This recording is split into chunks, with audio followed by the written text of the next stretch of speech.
Welcome everyone to the Voice of Terminus show. I'm your host John Ealer. I have Josh back with us today. Say hello, Josh. Hey guys. And we have obviously Lex with us.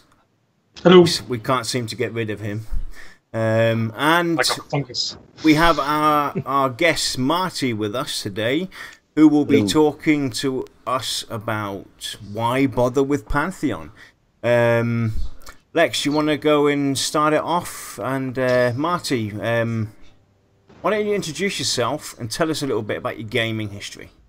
Okay. Well, I'm an old school gamer. I still run, I still play a lot of games. I have my own YouTube channel and that sort of thing. But as far as MMOs go, I've been doing that since probably 98, 99 when I started with Ultima Online. I did the usual progression at that point through stuff like Asheron's Call, and Anarchy Online was a big one for me. I was on there for quite a while, and skipped in and out of stuff. I played with Lex for quite a bit in Anarchy. That was a fun fun amount of time. But then, we skipped on through stuff, and I think I spent a bunch of time in Final Fantasy XI, and of course, WoW. You got to get stuck on WoW at some point in your life, I guess. So, yeah, I mean, like, after WoW, I think that's when things pretty much died down for me in the MMO scene. Okay. So, in terms of, old school gamers, I'm just kind of curious if you can shed any light on why a lot of these old schoolers actually give up on MMOs. If I had to draw from personal experience, which I guess I kind of do because I don't have anybody else's experience, for me there was a certain point where the games were taking up so much of my time, which was, I tell myself that was the major reason, but a lot of what I started finding was these cliquish sort of toxic elements starting to form in the community. And I got tired of always having to prove myself every time I walked into a room or joined a group or something like that. And it got to the point where I think there was one point nearing the end of my time on World of Warcraft that in order to do the raid, groups wanted you to already have the raid, what was it, raid key, raid, I can't remember. Anyway, you had to have already done the raid, but, it's sort of like that whole, when you're 16, you're trying to get a job, and you need experience to get a job, but you don't have experience because you don't have a job yet. Like, it turned into that sort of thing, and I got really, really tired of it. That was pretty much my experience with it, was I didn't have the time, and I didn't enjoy the community so much anymore. Now, I'm kind of curious, since it seems like it kind of happened to you the same time that it happened to me, was mainly with World of Warcraft. Do you think that's because of the fact that World of Warcraft made the game, that genre, more accessible to like those of a younger age group? Maybe. I mean, of course, at that point, voice chat wasn't all the rage, so you really didn't have any idea how old somebody was. Listen to me saying all the rage. God, I am old. But I mean, it's something that's going to happen as a group like that gets bigger and bigger and bigger, and World of Warcraft broke every record. So it was going to happen one way or the other, but I saw it start popping up even, sorry, I've got like 15,000 thoughts in my head about this right now, but I think honestly it's like, because World of Warcraft did so much and it had so many subscribers and they all got into this, as those people left there and new MMOs came out, that toxicity, that I know better than everybody and screw you and screw everybody, that sort of followed to future MMOs, if that makes any sense. Yeah, no, it's just kind of like it's almost like an infectious disease. Yeah. It didn't flow backwards though. I don't know. At least not as far as I can tell. I went. Well, yeah, I was to say it in my experience, it kind of started and stopped with WoW, at least on a large scale, because there's always been toxicity in games, even back to like, playing dual Tetris on Game Boys with a friend.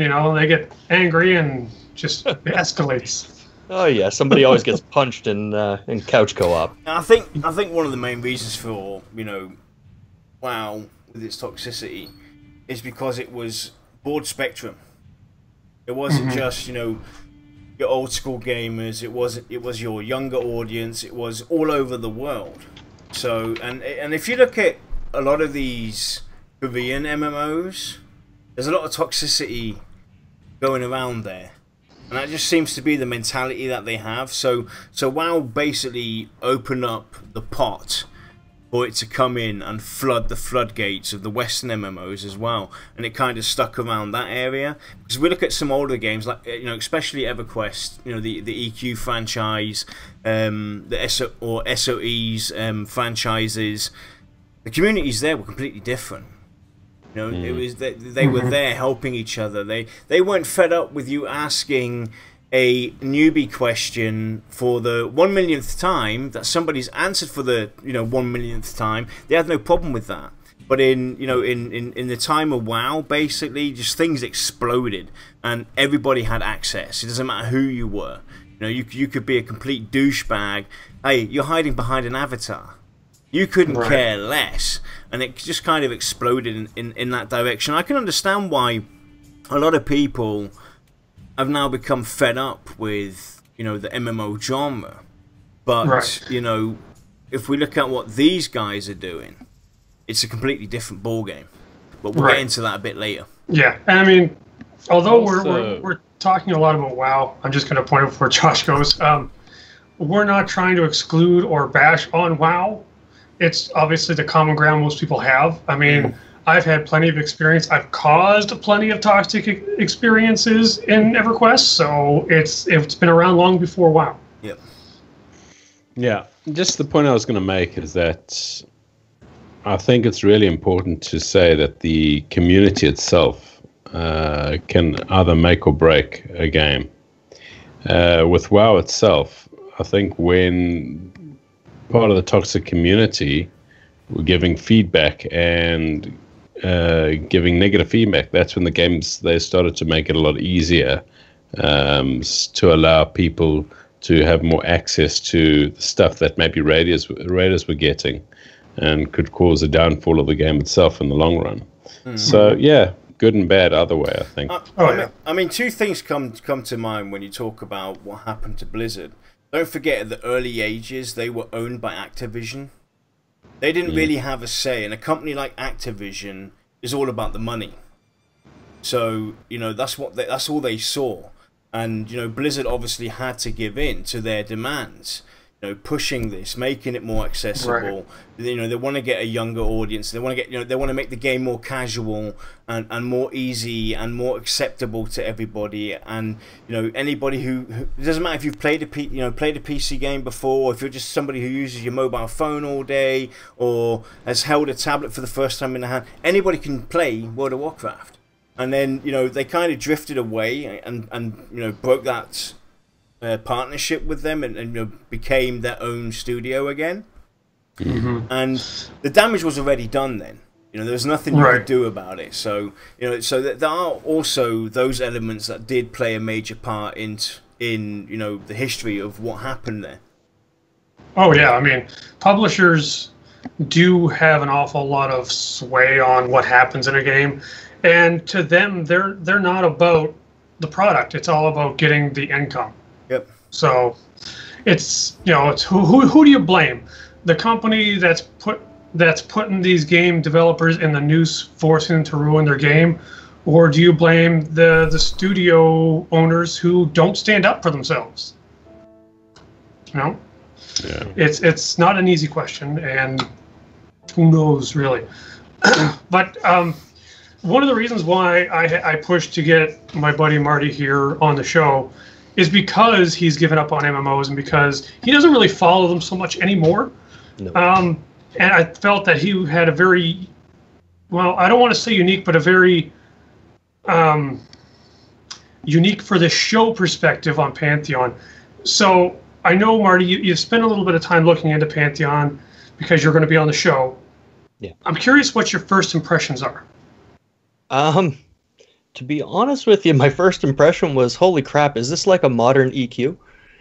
But just from the visuals alone, the time, like the fantasy time period, like the style of it, it looked very much like EverQuest. But that immediately makes me think, oh no, is this going to be as hyper realistic as EQ was? Because there was stuff like, I know you told me a story at one point where you could be carrying so much stuff in your pockets, you walk off a table and you die. So, yep. and it was super lore heavy. Mm-hmm. And I mean, there is a balance. I mean, you have to have a story, but you know, I'm kind of, that kind of made me leery of it when I watched the first few things, but also, you know, some of the trailers did make me a little bit nostalgic for playing games. So right now, I'd say ultimately, I guess I'm just kind of I'd avoid it unless I was, you know, pushed into it, given a chance to play it for free, something like that. Mm-hmm. So basically, like, this does kind of go into the next topic here of what you think would actually pull in those that have become disinterested in MMOs. So basically, it's a try before you buy kind of go, you know? Yeah. Mm. And that's mostly because people really don't know what to expect anymore. And when you look at, I'm assuming here that it's also because of the cost. I mean, you usually got to buy a game and buy a sub. And what if you don't like the game within the first 2 hours? Yeah, that's a good point. I mean, like the download for free and try it out sort of model is actually what got me into Anarchy Online, which I played for years. And honestly, I mean, I terrorized the absolute hell out of the GMs and the entire community when I found a way to actually bypass their payment system to create an account, because they had a thing set up to use German checks, but it didn't actually verify the check number until somebody manually checked it, I'm guessing. So you can put whatever number in you want, you can create a new account. And I actually terrorized the community for like a solid evening just for fun. I was just trolling everybody. But right. I mean, that whole experience, I actually, you know what? I will tell you what happened that night. We created, when I say we, myself and my friend Greg, we created an account and we almost immediately got banned because we were just shouting across the whole map. Like, we were just being, well, assholes. Sorry if I probably shouldn't have said that. But yeah, so we did that. And of course, we almost immediately got banned. And then we went back in and we started yelling without cursing and just calling out people. And, you know, we got muted by the GMs. So we canceled that account, created a new account. Off we go again. And this time we said, we're back. Ha ha ha. You can't keep us down. And I remember the GM suddenly teleported me from where we were into a jail cell map that does not exist anywhere in the game as far as you can see. And at that point I went, oh, that is cool. And then I really wanted to play the game. So I mean, I guess troll everybody and do crappy things to the community and then play the game. No, I no. Honestly, but the try before you buy sort of thing, no, don't do that. No. The try before you buy sort of thing. That's your troll before you buy way of doing things. So you're perfectly fine with basically purchasing the game, having your 30-day trial period, and then if you like it, you'll carry on, but if you don't, you'll just leave it? Well, that's the thing. The other ones were all just download it and try it. It was free to get the game, and then you had to get the subscription. So that was something that drew me in. Of course, at that point, I was much younger, didn't have really a good cash flow, but that was something that was actually kind of important to me, was that it was free. Okay. I can definitely agree with that point of view, because as many of you know, I am one of the cheapest SOBs out there. I would much rather download the game and try it, even if it was just 24 hours.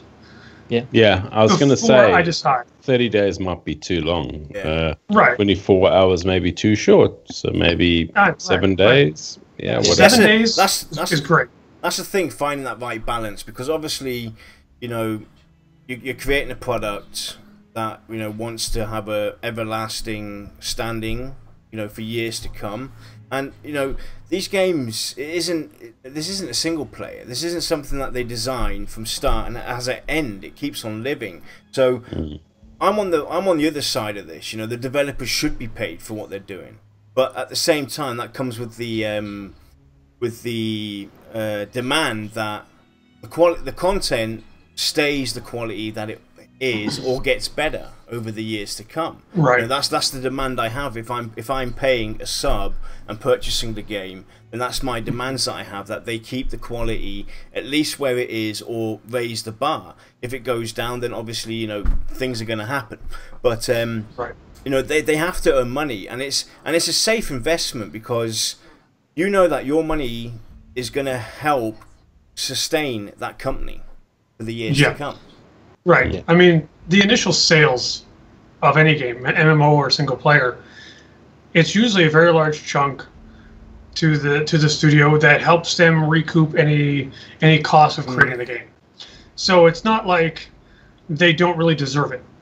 But the problem is that the vast majority of games that have come out in recent years are not worth the huge upfront price tag. Well, go ahead. I was just going to say the big problem that we have nowadays is people don't know the difference anymore. They all think every game that they see is early access if you can get in before release, and it's hard to explain to people, you know, the difference between an early access game and a crowdfunded game like Pantheon. You know, Pantheon is not early access. It has its stages of pre-alpha. It had its stage of pre-alpha where only the devs had access to the game. They're now currently in the pre-alpha stage where the VIPs have access to the game. They're going to go through an alpha stage, through a beta stage, maybe through an open beta stage, and then they go to release. There's a big difference between what they're doing with their crowdfunding and early access. That's what a lot of people nowadays seem to forget, that early access is basically you're funding the game with the risk that the funds might run out, or the developers might just turn around and say, hey, guess what?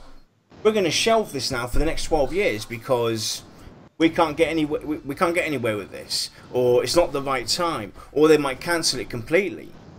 And that's the big difference with the crowdfunding. You know, these guys are delivering and, you know, providing constant updates and informing people that, hey, you know, this is still pre-alpha footage.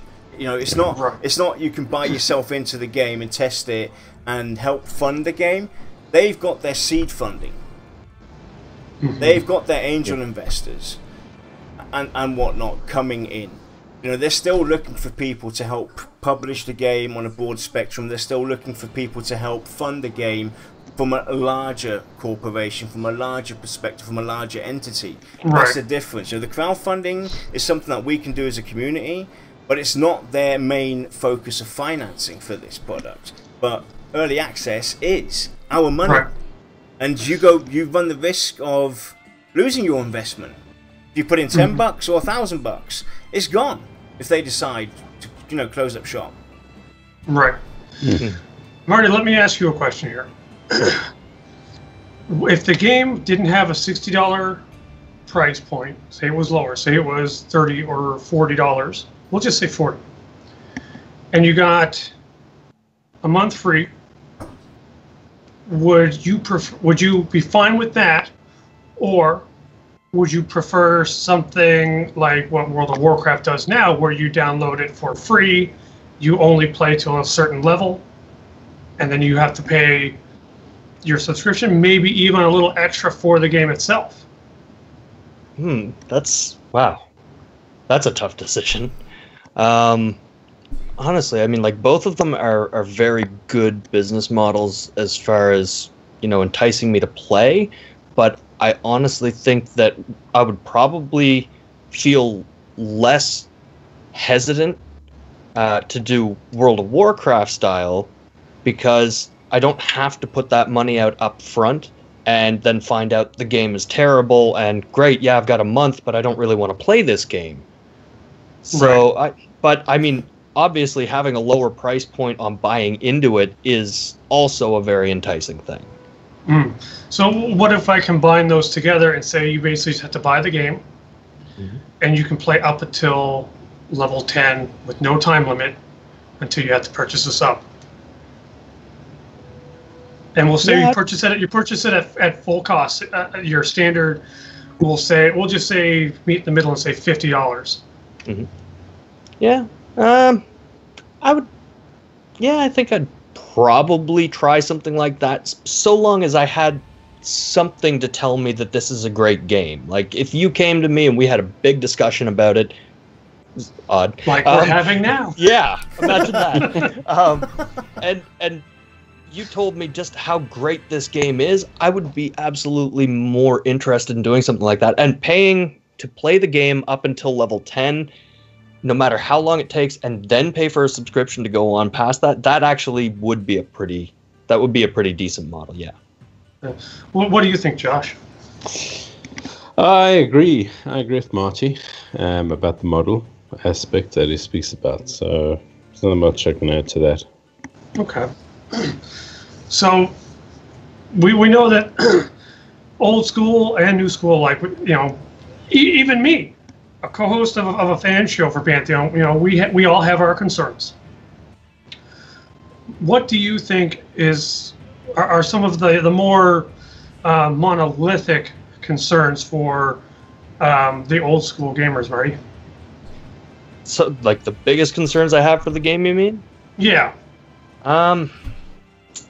Well, I mean, we talked about some of the biggest concerns that made me leave the gaming space, but it's how much is it going to draw me in? Like I said, there needs to be that balance between why am I here doing this and, you know, just let me play the damn game. And if they get that balance just right, and I could find somebody to hang out with on it, I think I've got that. Then, you know, those concerns would be a little less, but it's those big things that worry me. It's the time constraints and the toxicity. So can I ask, you know, what is this balance? What are you looking for in the ideal MMO? I'm looking for a story that is set up in a not so drawn out way. It's fine the way most companies set up games, but some of them tend to go really deep into lore and stuff like that, and some of them just I don't even remember what the story was. Like, actually, with World of Warcraft, I almost completely forgot what the story was by the time I was getting closer to the end, because there was nothing to keep me there. Yeah. So, what do you prefer? More story-driven or less story-driven? I prefer a quick story to give me an idea, and then just sort of waypoints along the way. So a little bit less story-driven, so I don't have to do a whole lot of reading, and I get to continue on playing, but I still understand what I'm doing. So it sounds kind of like you use the story or the lore to kind of the launch pad of your journey. And from there, you kind of get little tidbits, not this big, gigantic story where it's like, you were killing rabbits, but then these characters that you might have seen in the town are now fighting a dragon, and one of them dies. And oh my goodness, now you can go back to fighting your rabbits. Yeah, like I just don't want them to overwhelm me with it. A lot of the times, a lot of the times, they come up with all this stuff where the character that you just took that quest from, they're talking. They're, oh, thank you so much, wonderful hero. My husband over here, he is so happy about this, and my 2 children, both of their names, like, they just go on and on and on, and I'm not reading them, so I'm not paying attention anymore, right? It's just going to be a little bit more concise than that. What do you think, Josh? Do you think a lot of games suffer from oversaturation of lore? I think after I think after a while, a lot of games do suffer from that, especially after the second and third expansion. They just keep on building on it. You would have forgotten what would have happened in the first start of the arc itself. In my mind. The problem what I see from my perspective is that the developers have forgotten even what their lore story is. And if you look at these MMOs, the lore is used as background noise. It's not something that carries on. If I'm playing a game and an expansion comes out, the lore has to connect to the core game and have an impact on the core game and not just on the expansion, because the expansion is still part of that world. So obviously something's going to happen to the older content as well. And that's why I think a lot of the developers have lost touch with. They just bring out an expansion, they'll slap some lore together to explain the expansion, and they'll add in some new features and new gimmicks, and you'll be sitting there playing the old game, you'll get to the new content, and you'll think, hang on a minute, where's the connection point? Where does this actually hook up with the new content? And that's a major problem that most of these games have, is that they'll just toss something together. I also just want to add to that. I think that even if you do have a story, if your visualization and the actual area around you doesn't encapsulate that story itself, like some sort of a tragic event, something that destroys something, it must actually, the world around it must also have that experience. It must have some sort of effect on it as well. Otherwise, it doesn't become believable. And I think that's where a lot of the MMOs do fall down, is that they don't really show it per se. So it's not believable. You're just going through some sort of story that's meant to be believable, but it's not. Oh, yeah. Well, it's like I think one of the reasons I took to EverQuest 1 so well is because the lore was there, the lore was in depth, but it wasn't really in your face. It was like the story that the world was built around, but you were literally a nobody. You weren't some magical hero that had to push the storyline forward. The story progressed if you liked it or not. Yeah. And that kind of felt more believable. Yeah, basically, you could make your own lore. You could tell your own story. You could take the quest that's on the left side or the quest that's on the right side. It leads you to a different path, either way. But still, you'd connect with everybody else or with other people at some point and carry on there and have different stories to tell. It wasn't shoved in your face. There wasn't an NPC and a story that, written text 10 pages long for you to read every time. You decided what you wanted to do in EverQuest, and it still made sense. You had your background for the game itself, where everything connected and made sense, and then your own personal lore was explored and found over time. Right. And actually, you made me think of another important thing with this topic is dialogue-based lore. I like reading a nice book as much as the next person. But if I'm playing a game and I'm killing stuff, and you make me read 25,000 characters, you lost me at the first paragraph. I mean, if I wanted to read a book, I'll read a book. If I want to play a game, I'm going to play a game. Right, and I'm not saying you have to voice over. Voiceover does help. Yeah, it increases. It's a nice feature. Yeah, it increases my tolerance of the amount of story you can give me. Where's Lionheart? Oh yeah, voiceover, Mr. Silken Voice. But for me, voiceover, it's nice because you can feed me a little more of the story. Whereas if I had to read it, I'm a very slow reader. Because when I read, I picture stuff in my head. So if you give me 2 paragraphs to read on my page, I'm probably going to skip most of it. Yeah. But if you were to have voiceover, you'd probably be able to feed all of that and not much more to me. Or basically, bullet point it. Bullet point the most important thing. I mean, because if you have like voiceover, or you have like some games have done some great stuff with video, where they've had like cutscenes brought into the game, that makes me feel immersive. You know, I see my character doing something, talking to some bloke or some female or whatever. I feel immersed. But when I have to read a block of dialogue, it doesn't matter if it's a pop-up where the quest is described, or it's a dialogue of a named NPC that's telling me he's going to go and kick my ass when it's all said and done. You know, I don't need to sit there for 10 minutes waiting for this NPC to run its script and get me going, because I'll fall asleep halfway through it. All right. Whereas with voiceover and everything else, it makes you feel more immersive. Yeah.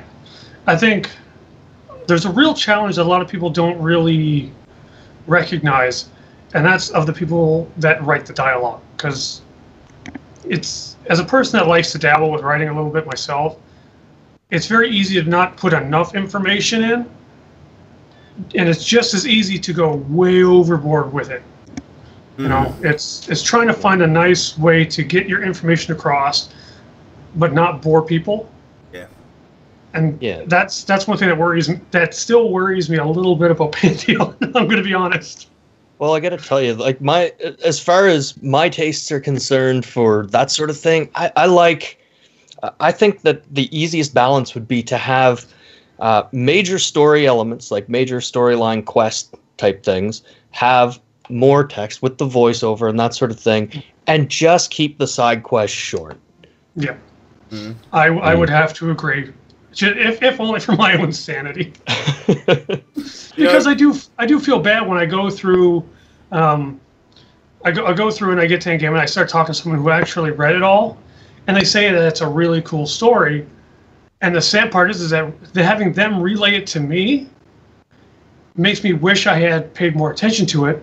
But I know that them relaying it is saving me like 4 days of reading. You know, and another thing as well is hiding valuable information.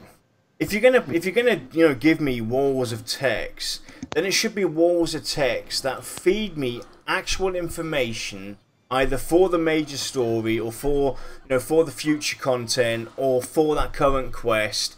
You know, it should be something that I might not necessarily pick up straight away, but it's there if I need it, rather than just writing something down for the sake of the encounter or for the lore or whatnot. You know, that's what it comes down to, finding that fine balance. And you know, this is actually something that we can talk about from Pantheon's perspective. Why bother with Pantheon? I think would be a good time to bring that in now, because we might, you know, lose this point further down the road on how they're going to approach or what they're thinking about doing.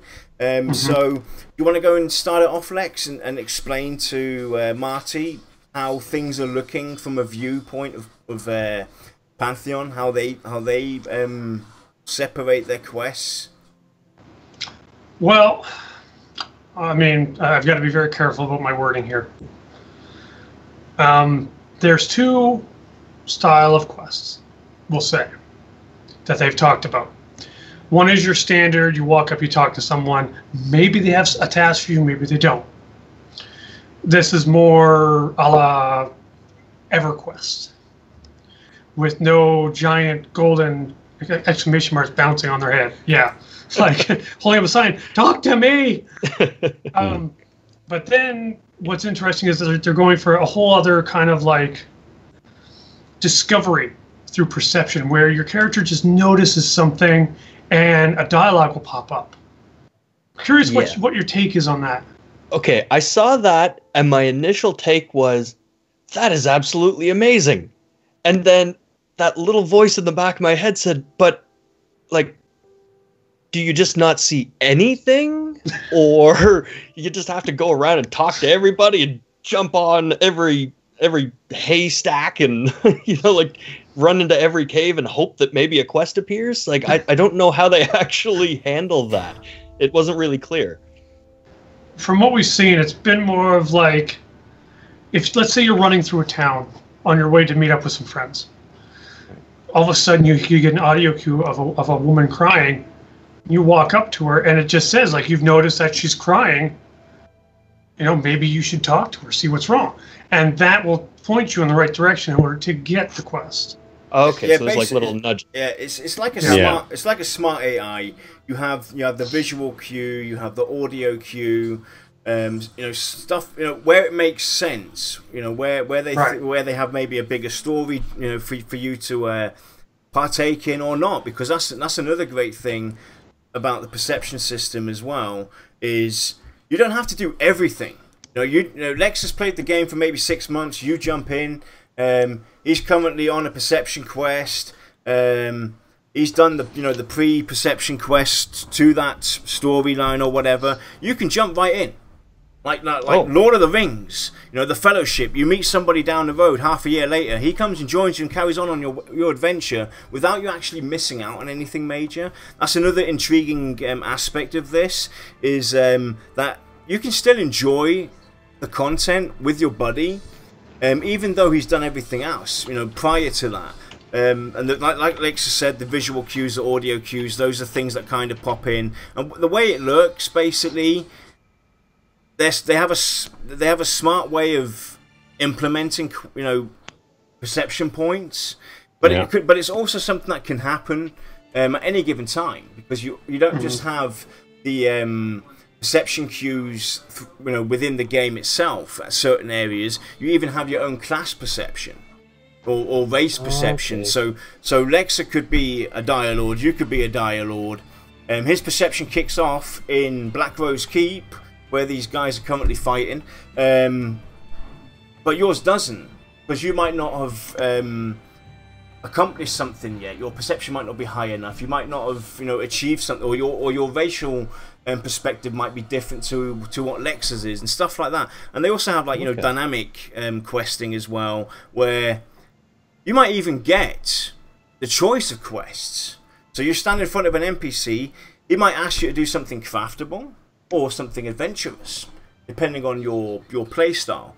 So that's another thing as well that's really intriguing. And they seem to have got to the point where you don't have to run around to every NPC and see if they've got a quest. You'll kind of notice and get a feel for it over time as you go. You'll have, like, the visual cues, the hints, and stuff like that that will basically guide you along. Okay. That sounds way more interesting than it seemed in the trailer, to be honest with you. That sounds really, really cool, because it relies more on game design and directing your eye and directing your ears to wherever they want you to go, and that is way more intriguing than an exclamation mark above your head. So that's actually a big point in its favor. Yeah. Since we brought up perception, I gotta ask Josh, because I'm curious of how you feel about this. One of my concerns about the perception system is that the perception quests are not going to be special enough to really warrant this whole new way of providing quests. How do you feel about that?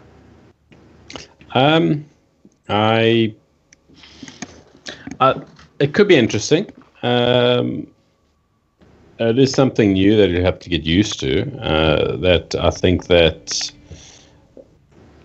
I think it can also be a frustration at the end of the day as well, because you may just get like a little hint, and it could either drive you to drink trying to figure out what the situation is, or you'd be able to pick it up immediately. So yeah, I think that it can be good in the long run, but it is a different way of dealing with it. So it's going to be interesting. So I want to add to that, Lex, to that question you asked.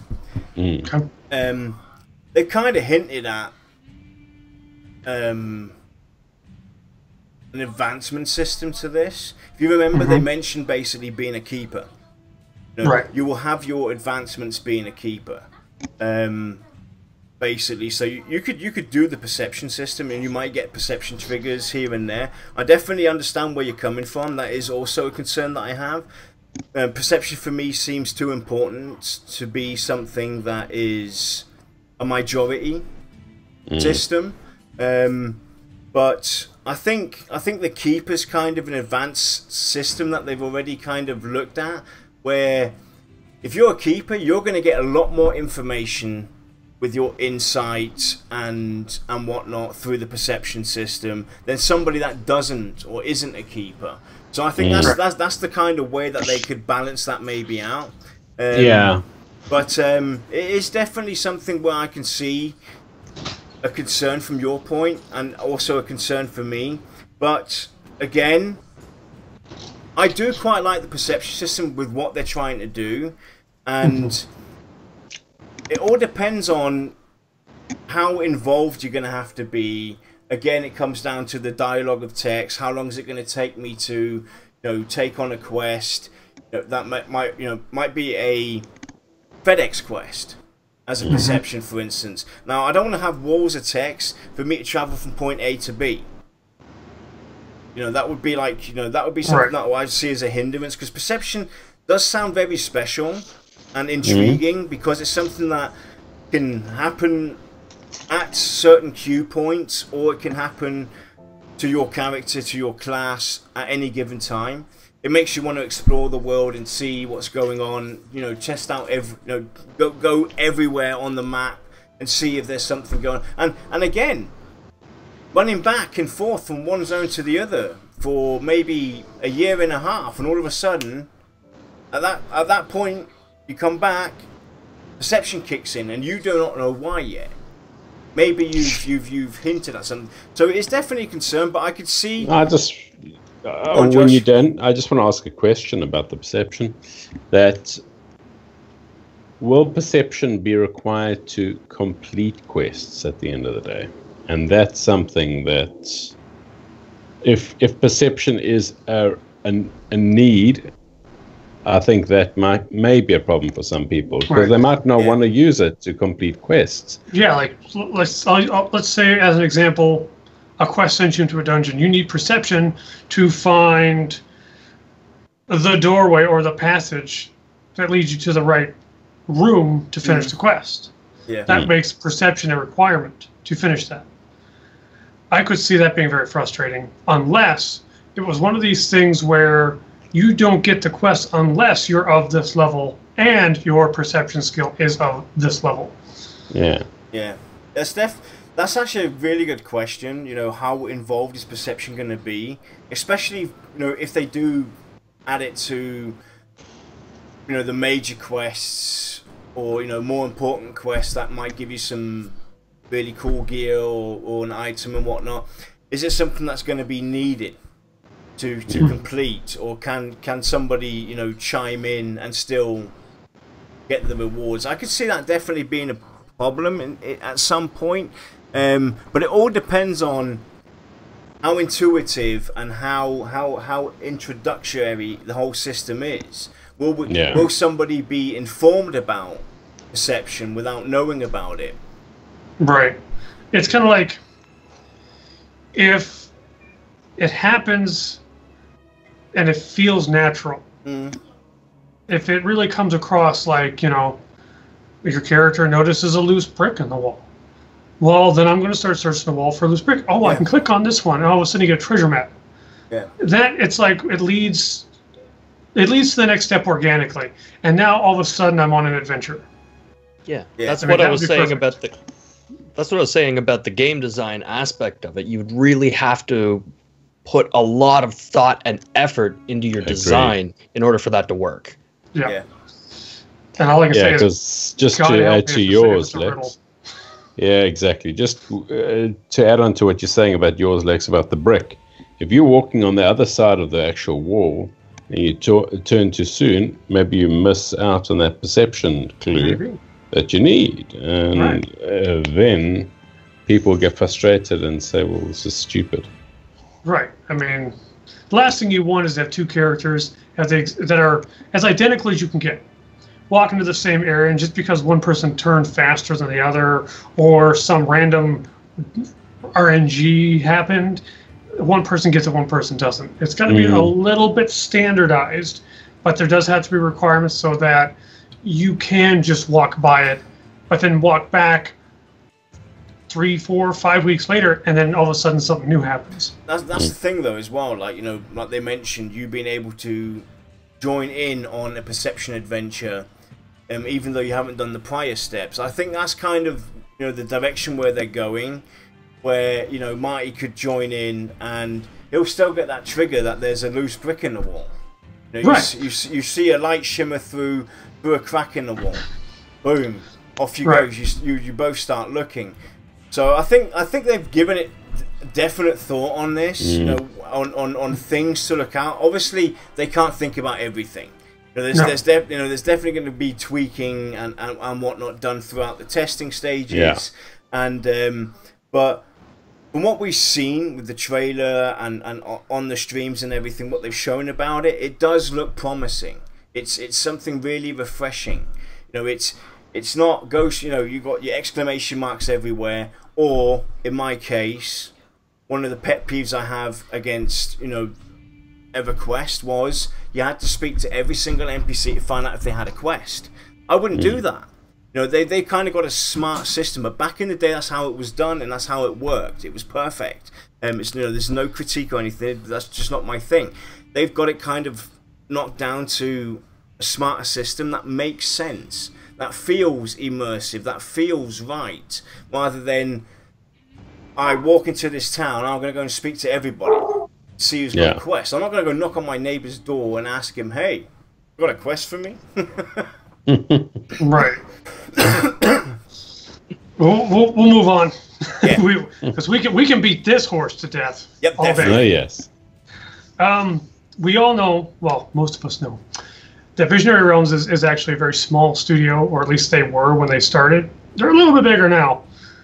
Mostly it's a lot of veterans that come together to make this Pantheon happen. Yeah. Is it a concern for you, Marty, that this is a smaller studio? No, not at all. A lot of my favorite things are by indie developers, small studios, stuff like that. Whether it's single player, multiplayer, doesn't matter. I actually kind of prefer smaller studios now. They're more inventive and creative with what they do because they have to be. Yeah. I was gonna say, they almost have to really find creative ways to use their resources, and whatever they're doing. I mean, smaller studios can't really afford to just throw a feature in. You know, whereas Blizzard could just throw a feature in and be like, yeah, it sucks, oh well. Yeah. Next expansion. Yeah. Yeah, no, definitely. I think the history of smaller groups starting out in garages and that type of thing to create games is quite iconic. I mean, Fallout itself, the game, was just made up by 2 or 3 people after hours, basically. And it's become such a massive game itself. So size is not important. It's the will of the people that want to make it a great game. And I think this studio definitely has that got going for it. Yeah, definitely. Right. It's definitely very important that they, you know, they seem to know what they're doing. I mean, there's a lot of veterans in this particular company. You know, the biggest one being Brad McQuaid, who everybody knows. He's had a successful career despite all the ups and downs that he's had. His games have made it to release, and they've been out for many years. I mean, the most prominent is EverQuest. It's still going, you know. Vanguard just won't die. It just won't stop, you know. and then you had the lifespan of Vanguard as well. It still made it to release despite the issues with the pre-development and whatnot. So he's definitely got that going for him. And Visionary Realms as well seem to have a passion behind what they want to do. They want to bring this game up. They have a love and passion for this game. I mean, their Kickstarter failed and they still carried on. You know, they scrapped the game. I mean, if you look back at their Kickstarter, how Pantheon actually looked and what it looks like today, it's day and night. Yeah, not even close. You know, and they still carried on. You know, they still put the commitment in after hours. Like you said, that, you know, some of these guys even had, you know, a normal day job. And after hours, they would spend time in their living room or in their basement or in their man cave or wherever they were, working on Pantheon Rise of the Fallen. So, and that definitely goes for them. You know, the smaller studios do have that benefit, that luxury of, if you will, of doing it how they want. You know, and the only risk that I have or the fear that I have is basically them feeling the pressure or the rush, the urge. That's something that, you know, can also kill a project, is rushing too much. You know, and that's where it comes down to us, the here's an community. example of that one. Yep. You know, it comes down to us, the community, to be patient with them. You know, obviously funding is another matter, but they seem to have that down and worked out. Right. You know, they have their seed funding one done. They've got their, you know, people that have pledged or are pledging, and so forth. And you know, they're advertising their game to make sure that it, you know, gets its publication and whatnot. What it needs is marketing. So, you know, those are the two things that basically are a concern: is the funding and basically the fact that they feel rushed or pressured. Right. Well, this concern popped up because I know with a lot of people that I've gamed with in the past, they feel with smaller studios, you're taking a risk because it may not ever see the light of day. Whereas a bigger studios, good or bad, it's going to be playable, kind of thing. Yeah. But we'll go on to the next one because this one's a real big one here. The requirement of a time commitment. I mean, we've all grown up a little more. We've got families. We got things to do, if we like it or not. So we just don't have the time to sit down for 14 hours like we used to. Yeah. With the way you've seen Pantheon so far, Marty, is this something that kind of worries you? There's always the concern of time for me when it comes to an MMO. I mean, you don't just go on and just pick up a group instantly and go have some fun and then be done a half hour later or an hour later or whatever you've got to play. That's one of the things that nobody is ever going to solve about an MMO. I really don't think so. And if they do, I would be completely shocked. Lie down and bury myself under something. Whatever's closest. I mean, that's... Go on, Nick. Well, it's like, I think the one thing that's going for Pantheon, and this, we're just going to call it this category, is the developers have said on multiple occasions that their goal is that a player can get in and get a feeling of accomplishment with a 2 hour or 2.5 hour session. Which 2.5 hours, that's I could pull that off, you know, in the evening. Wow. And that would be interesting. And that even still with the sense of it being a group-centric game. Right. Yeah. So... On that question, though, if a studio can make a commitment that you can accomplish something within 2.5 hours in the game, if you are a person with no job, no life, and you can sit at the computer for 8 hours on a day and play every day, how quickly would you level up, though? Would that be a factor for you, Marty? Oof. That's a scary thought right there. Because if I sit down on a weekend and say I'm going to play this game all day, then all of a sudden I'm leveled up to a ridiculous amount. No, I don't know. I like the idea of being able to do something that quick, but for me, it's never really like there's always the push for a higher level. But so long as I'm sticking with my friends and I can keep playing with my friends without penalties and that sort of thing, I mean, if I could jump on with a friend for a couple hours and then be done with it, that's cool by me. Like, it's so long as I can accomplish something in that time. Mm-hmm.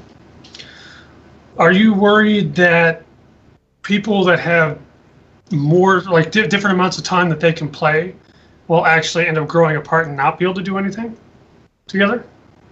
Wait, say that again? Okay, I'll use an example. I can play for 4 hours a night. You can play for 2. Are you worried that there's going to be a point where we can never do anything together? Yeah, and that's the big thing is when it comes to trying to play with friends, because as we used to do, we'd go home from work and we'd sit down and we would play for 4, 6, 8 hours. But that's obviously not possible when you don't work the same job. And then we'd go to work at 2 a.m. Yes, we would. but I mean, yeah, if you sat down and you played for 4 hours every day, and I only played for 2, obviously we're at different skill levels there. Like, how would the game deal with that sort of situation? Because I still want to play with you. You're my only friend playing this right now, let's say. And because I don't know who's going to play it. It could be the guy over next door. He might play it. I don't know. Never know. But yeah, I mean, like, how are they going to deal with that is a concern of mine. Like, can I still continue to play with you, or is there going to be like massive penalties, or is it just not possible? Right. What if I told you that they plan to do a mentoring system? Do you have any concerns with that? A mentoring system? Right. Say I'm level 50, you're level 10. I can mentor you, and I go down to level 10. That's kind of cool, but does it give you any fun? Well, that's where my concerns lie with mentoring systems. EverQuest 2 does mentoring, but the scaling was ridiculous.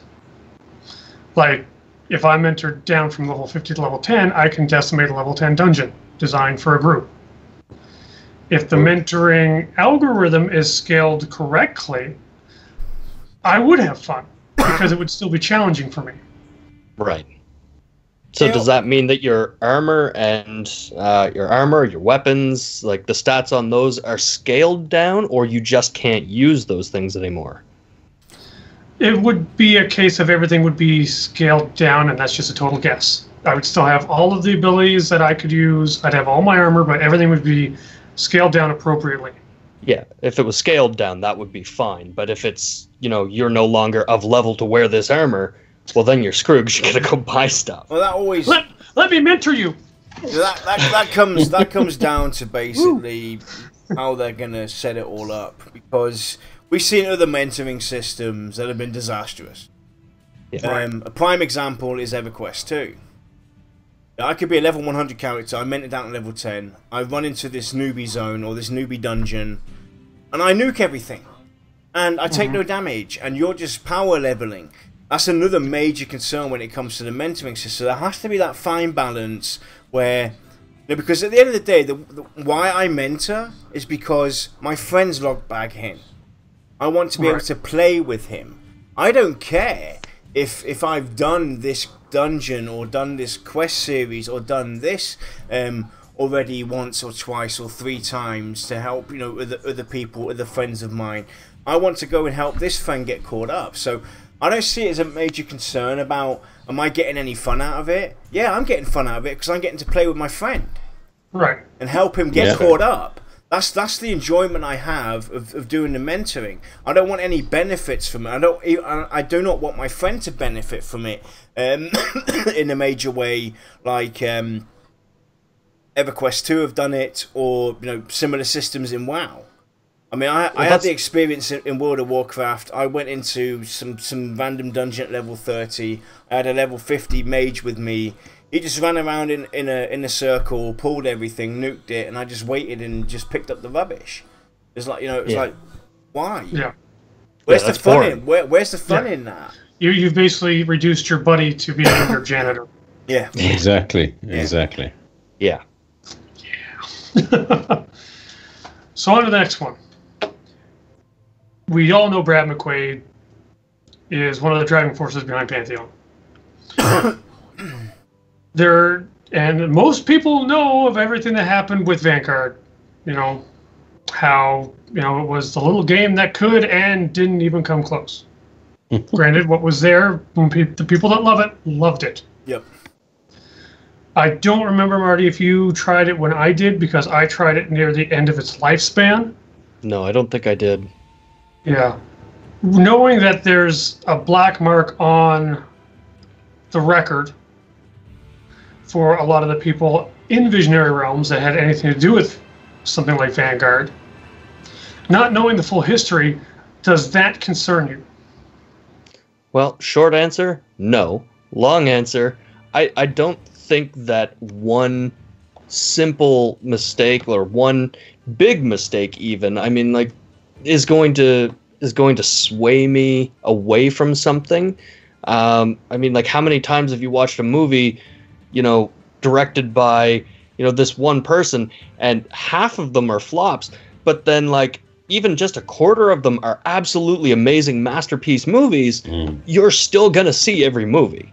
Right. Yeah. But the other thing as well is, how true are these black marks? You know, it's a lot of hearsay. You know, you've never heard it come out of the mouth of the studio involved officially or the person involved officially. It's always been some company reporting this, some newscast reporting it. It's not been on the major news channels or anything like that talking about somebody doing. You know, so it's a lot of hearsay. Who knows what is true and what is not? And that's another thing. If it's on to the look internet, at it's as well. got to be true. Exactly. Well, this one's brought up simply because it's a major concern for a lot of people that are, you know, they looked at Pantheon and just discarded the idea because of Vanguard. But it's nice to hear that someone who's kind of on that side of the fence isn't going to hold that against them. No, You know, no, absolutely not. Right. Are you worried that maybe Pantheon or Visionary Realms themselves are going to run into some of the pitfalls from other games? There's always the worry that they're going to fall into some of the pitfalls, but I've got to be honest, ever since I started looking into this stuff and reviewing their trailers, especially when I hit that the perception system, I said, wait a minute, because originally I was going to say, you know, like, oh, nobody's innovating on these MMOs anymore, and then all of a sudden they're like, hey, perception system, and I'm like, whoa, I guess I can't use that, but yeah, it's I don't know, they've both impressed me and worried me that they're going to continue doing stuff like, hi there, go kill 10 rats, and then that's it. And I'm like, why? Like, what did this prove? Every quest should have a little bit of a story to it or build on a story, and that's one of the biggest downfalls that I think a lot of these companies go to, because they want to have, you know, 10,000 quests, but 9,000 of them don't mean anything. Well, that's the thing, though. You know, with the 10 rat quest, for instance, that's an EverQuest thing. It's called EverQuest for a reason. But yeah, I definitely get what you're going. I mean, that's one of the things that bugged me. You go to the NPC, he can give me a quest to go kill 10 rats. But hey, if I come back and you ask me to go and kill another 10, for no apparent reason, or not a different kind of rat because they're different, then I'm going to question what's going on. Just give me the quest for, like, go kill 50 rats and be done with it. Don't send me out there without reason. You know, go kill 10 rabid rats, go kill 10 great rats, go kill 10 white rats. That's different. You're making me do something there for a reason that might lead to, you know, experimentation, whatever. You're trying to find some rabies cure or whatever. I don't know. I just hope they're clever. That they'd rather say, instead of, oh, my basement is filled with rats, please go kill those 10 rats. You rather says, listen, I'm too weak to clear out my basin. I need it cleared because I need to store stuff there. Please, can you do so? And you can go down there. You can find rats. You could find scorpions. You could find whatever. It's up to the game to make it interesting. Well, but at the end of the day, that's a heck of a lot better than just kill 10 rats. I'll add to that real quick. You know, like we mentioned earlier on, the dynamic questing. You know, the intuitive questing. Maybe you can go down there and you can go and kill them. Or maybe you can go and craft traps or something like that to put down there. A different outcome of how you're going to deal with that quest. That would be, you know, an innovation rather than taking the broomstick and whacking the rats and whatnot. No, you can put out maybe some poison. Maybe you're an alchemist, you can put down poison. Maybe you're a woodworker, you can put down some traps, so you have a different way of interacting with that quest. Now that would be something really cool to do. Or maybe you're a paladin. Now I want you to do the quest building in this game. Maybe you're a paladin, you're squeamish towards the sight of blood, so you have to live trap them. Yeah, exactly. Any twist like that is good. It's really good to do stuff like that. You're a bard and you have a flute and you can actually charm them out the pipe of Hamelin. Yeah. Right. Well, mentioning that, the best kill rat quest I've ever done was in The Bard. Because that game is amazing. I need to play that. I've never played it before. Oh, it's great. It's got a wonderful sense of humor to it. So the next concern is a lot of these games, when they've evolved to a point where you have to min-max every aspect of your character in order to even be considered effective. And I see you hanging your head, so I know this is a big one.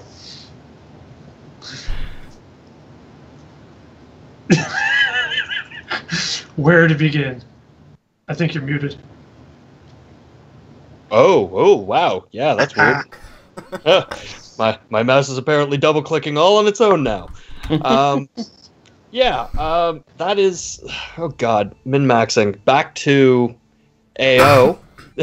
I actually enjoyed doing that stuff back when it wasn't required, when it was fun, when we were going, okay, what buffs, what potions, what anything can we put on you to get you just high enough to put this on, and then it just has to be 10 seconds worth. That was fun. But when that's actually that amount of math and charting and graphing and that sort of thing, or just looking it up on the internet now, I guess, when that amount is required in order for you to even be relevant in a group that's going to kill 10 rats in a basement, then that totally kills the fun. But I can still understand the requirement for that. In this day and age, because if you can be the hero, regardless of your equipment, your gear, it kind of sucks on the game. It kind of makes the game lame, because hey, I don't have to try and better myself as a player, because I can just be effective without having my min-max requirement. I can understand where that comes from, but there is there has to be newer, modern ways to kind of bring people in and have certain requirements that are more effective than the min-maxing every time. There's obviously going to be that player out there, and there's nothing against it, that are definitely going to min-max. They're going to figure out what is the best health to have, this, that, and the other. But there has to be other ways to do this. Yeah. Well, it's like I am a min-maxer to a point, but I feel like there should be varying degrees. There's playing your class, just having fun. There's playing your class in an effective manner, which is more, getting the stats that you really should have versus not getting so many of the ones you really shouldn't have. Yeah. For example, in EverQuest 1, a warrior with intelligence was dumb. I'm sorry, there's no other way to say it. So make sure you don't have gear that has int on it. Make sure it's all stacked towards something else that's useful for you. That's not necessarily min-maxing. That's just being effective. That's being smart. Right. Yeah. But when you want to be on the bleeding edge of whatever content you're doing, even if you're a guild that's a few expansions behind, but you want to do all the content in line without jumping ahead gear-wise, you're going to have to min-max, because a lot of these raids are designed to push you, and the only way to push back is through teamwork and min-maxing to varying degrees. Yep. So, but to group, I don't feel you should ever have to min-max. Yeah. I mean, it all depends though, Lex. Don't forget, Pantheon is a group-centric game. Yes. Most of the game's content is going to be, from the group perspective.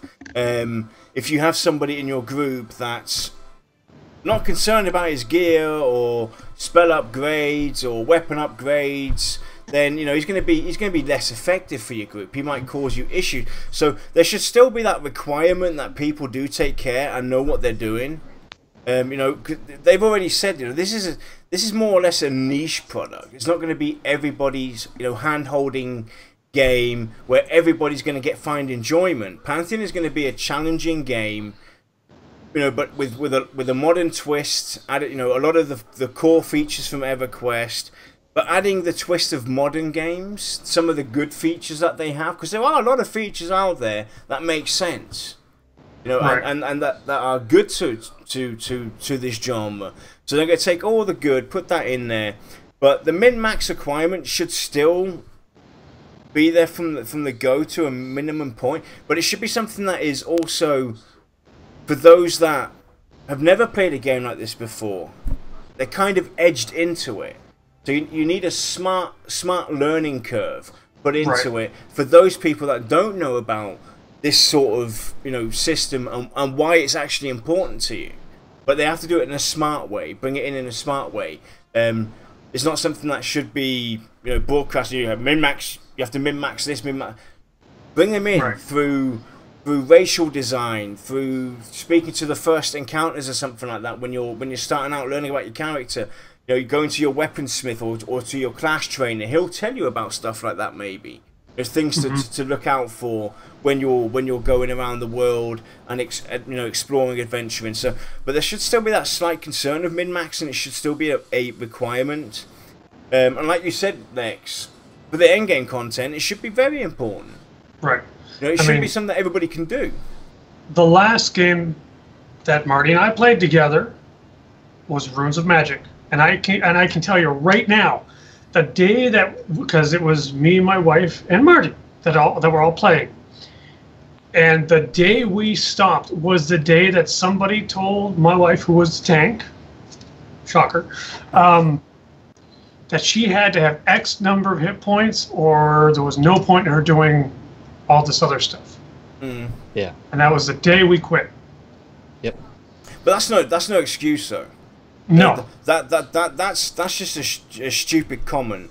Well, the thing is that was actually correct. That was a hit point centric game for tanks, where there was no point in doing any defensive skills. It was all stacking hit points, and we were literally doing 3-person instances, you know, instead of a full group.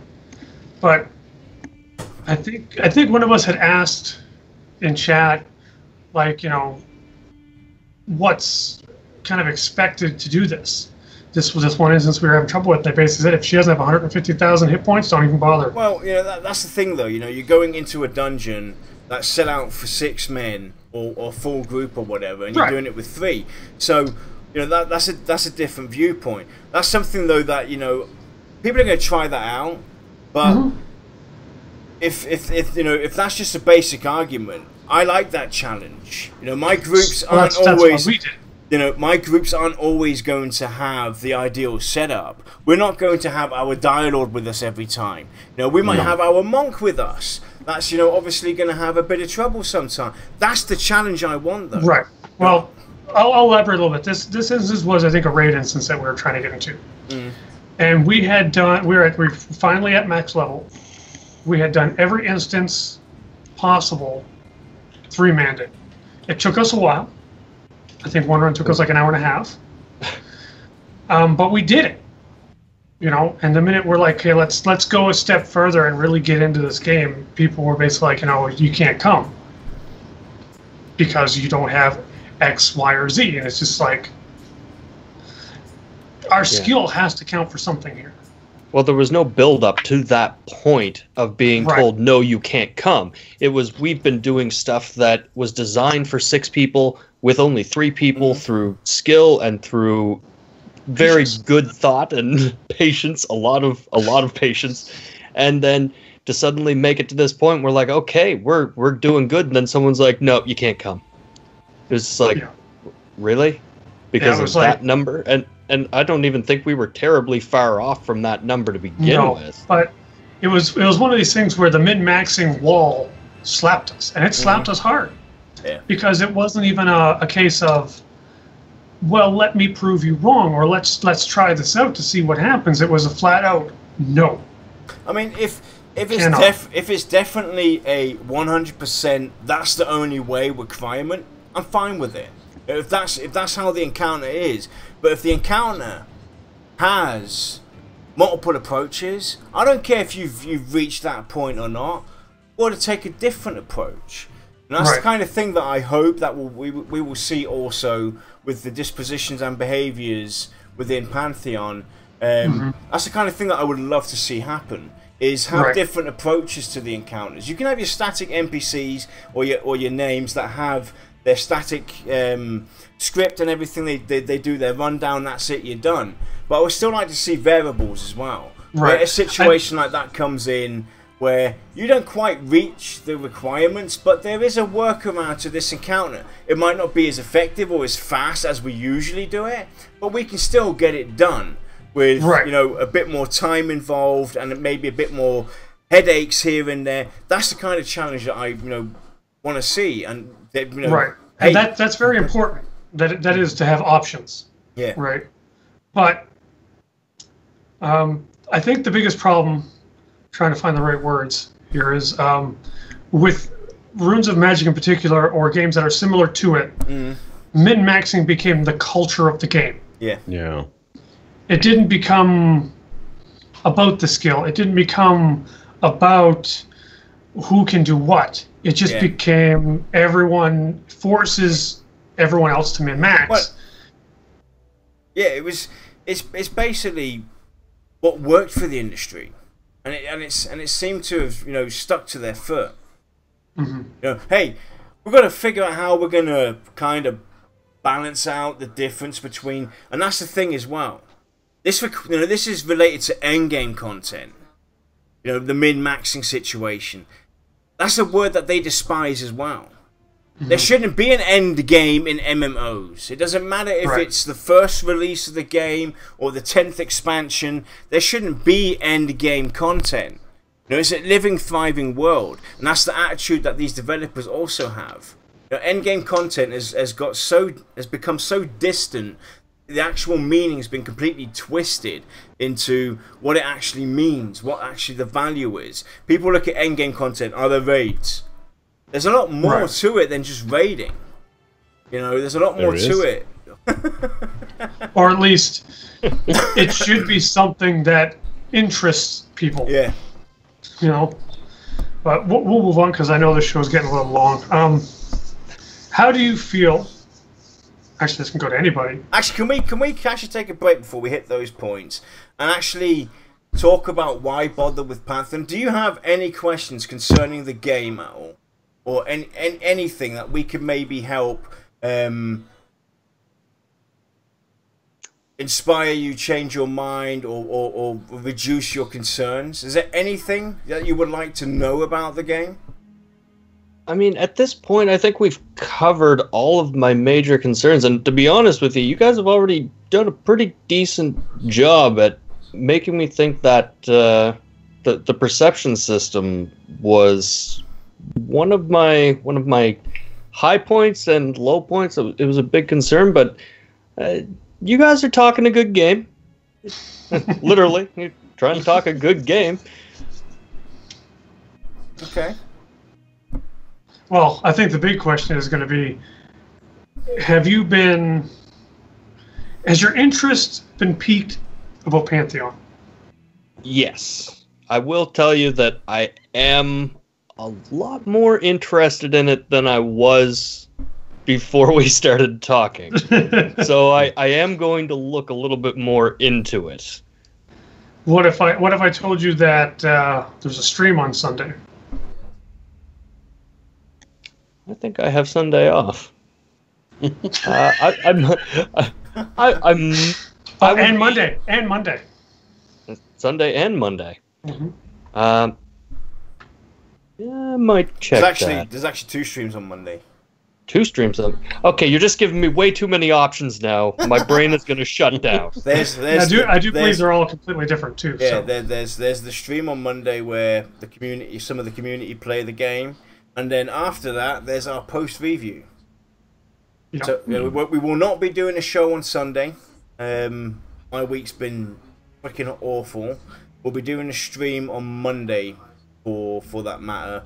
And that will definitely be the last time you see me this month. Because then Josh will be taking over running the show with Lex. Because I got stuff to do, just as a side note.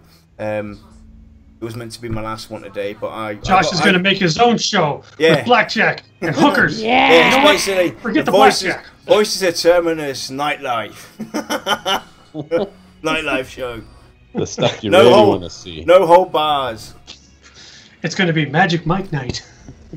I won't be here. Dear. And that's Don't another. worry. That's another thing to quickly point out as well about this, this team, this company behind them, how engaging and transparent they are within the community as well. They listen to the concerns. Their community manager reads literally every single post on the forums. They're active on Twitter, they're active on Reddit. They engage with us. The developers sit down and they talk to the people. They even go on interviews on shows within the community, or on websites and everything. And they'll even tell you straight up if they can't talk about something, or if they don't plan to do something, and they'll give you the reason why they don't plan to do it. They're not actually. they're not hiding behind some cloaky response to keep you piqued, to keep your interest going. They'll tell you straight up, no, it's not going to be a feature we plan to have in a game, or it's something we can't currently talk about right now. Yeah, I mean, VR has been the very first developers that I've ever heard say, no, we never thought about that. Yep. They didn't lie and say, yes, it's in the works, so they didn't say, no, we're not going to have it. It's, we never thought about that. We'll get back to you. Yeah, they basically give credit to the community as well, to the people involved that bring ideas and feedback and concerns forward, and they'll actually come out straight up and say, hey, we never thought about that. Thanks, that's a great idea, or that's a great point. We'll get back to you guys on this matter. Blah blah blah. And that's the thing that really stands out. This is such a professional company, and the relationship they have with their community is outstanding. That is something that's honestly really refreshing to hear. I love when I hear about companies doing something like that, when they're out there and they're talking to the community and they're actually really listening to what people have to say. That is a big deal to me. I never even thought about it until you just mentioned that. So I guess that's going to be one more check mark for Pantheon. But we'll get to the last concern. This is one that's near and dear to my heart. Post-release greed. We've seen it time and time again, where the game comes out, it starts to do really well, and all of a sudden they start seeing dollar signs. They start releasing expansions really fast, or they start doing paid server transfers or paid character renames, or even, you know what? We said we weren't going to have a cash shop, but here's a cash shop. Yeah. What do you guys think of that? No cash shops. Oh, hell no. Oh, I hate cash shops. I hate when they start to microtransact your ass off. That drives me foolish. Yep, definitely. I think we're all on the same boat when it comes to this. Expansion cycles. Who cares? We'll just throw out content every year, or every 3 months, or every 3 months. I don't mind having small adventure packs. An expansion doesn't necessarily have to always carry the game forward. It could add, they could even implement a new system, or add a short story that leads up to the actual expansion itself. I don't need to have everything marked in my calendar on this day every year. For the next 10 years is when the next expansion comes out, because I feel rushed. I might be somebody that doesn't have, again, the time commitment requirements to invest to go through all the content and and enjoy myself and be ready for the next expansion to come out and then go through all that and this. And I feel rushed then. And that's another thing as well. The items, the use of the items, the use of your spells. That's the reason why I quit EverQuest 2. Because it became boring. It was rinse and repeat, expansion after expansion after expansion. Then they came up with something completely new. Hey, guess what? We'll throw out the old skill system and we'll add in a new skill system, and we'll add in an ascension system where your old skills are absolutely useless and pointless, and your currency is completely pointless. You have to do this. It's like, why? Why even bother? That's why people rush through the old content again. Another concern that Visionary Realms also have is the replayability of the game. People will rush through the older content because there's absolutely no value there, But these guys have actually taken a step back and thought, hang on a minute. How can we get the replayability in? And that's another thing where they have, you know, their thumbs up, is with the dynamic questing. Day and night cycle, the weather, the acclimation system, the perception system alone. You might, you know, take on a quest during the night with your character. You create, and you will not get the day quest for that. It leads you on a different path. The reward might be similar, but that's something that you might want to look at later on. The replayability comes into effect.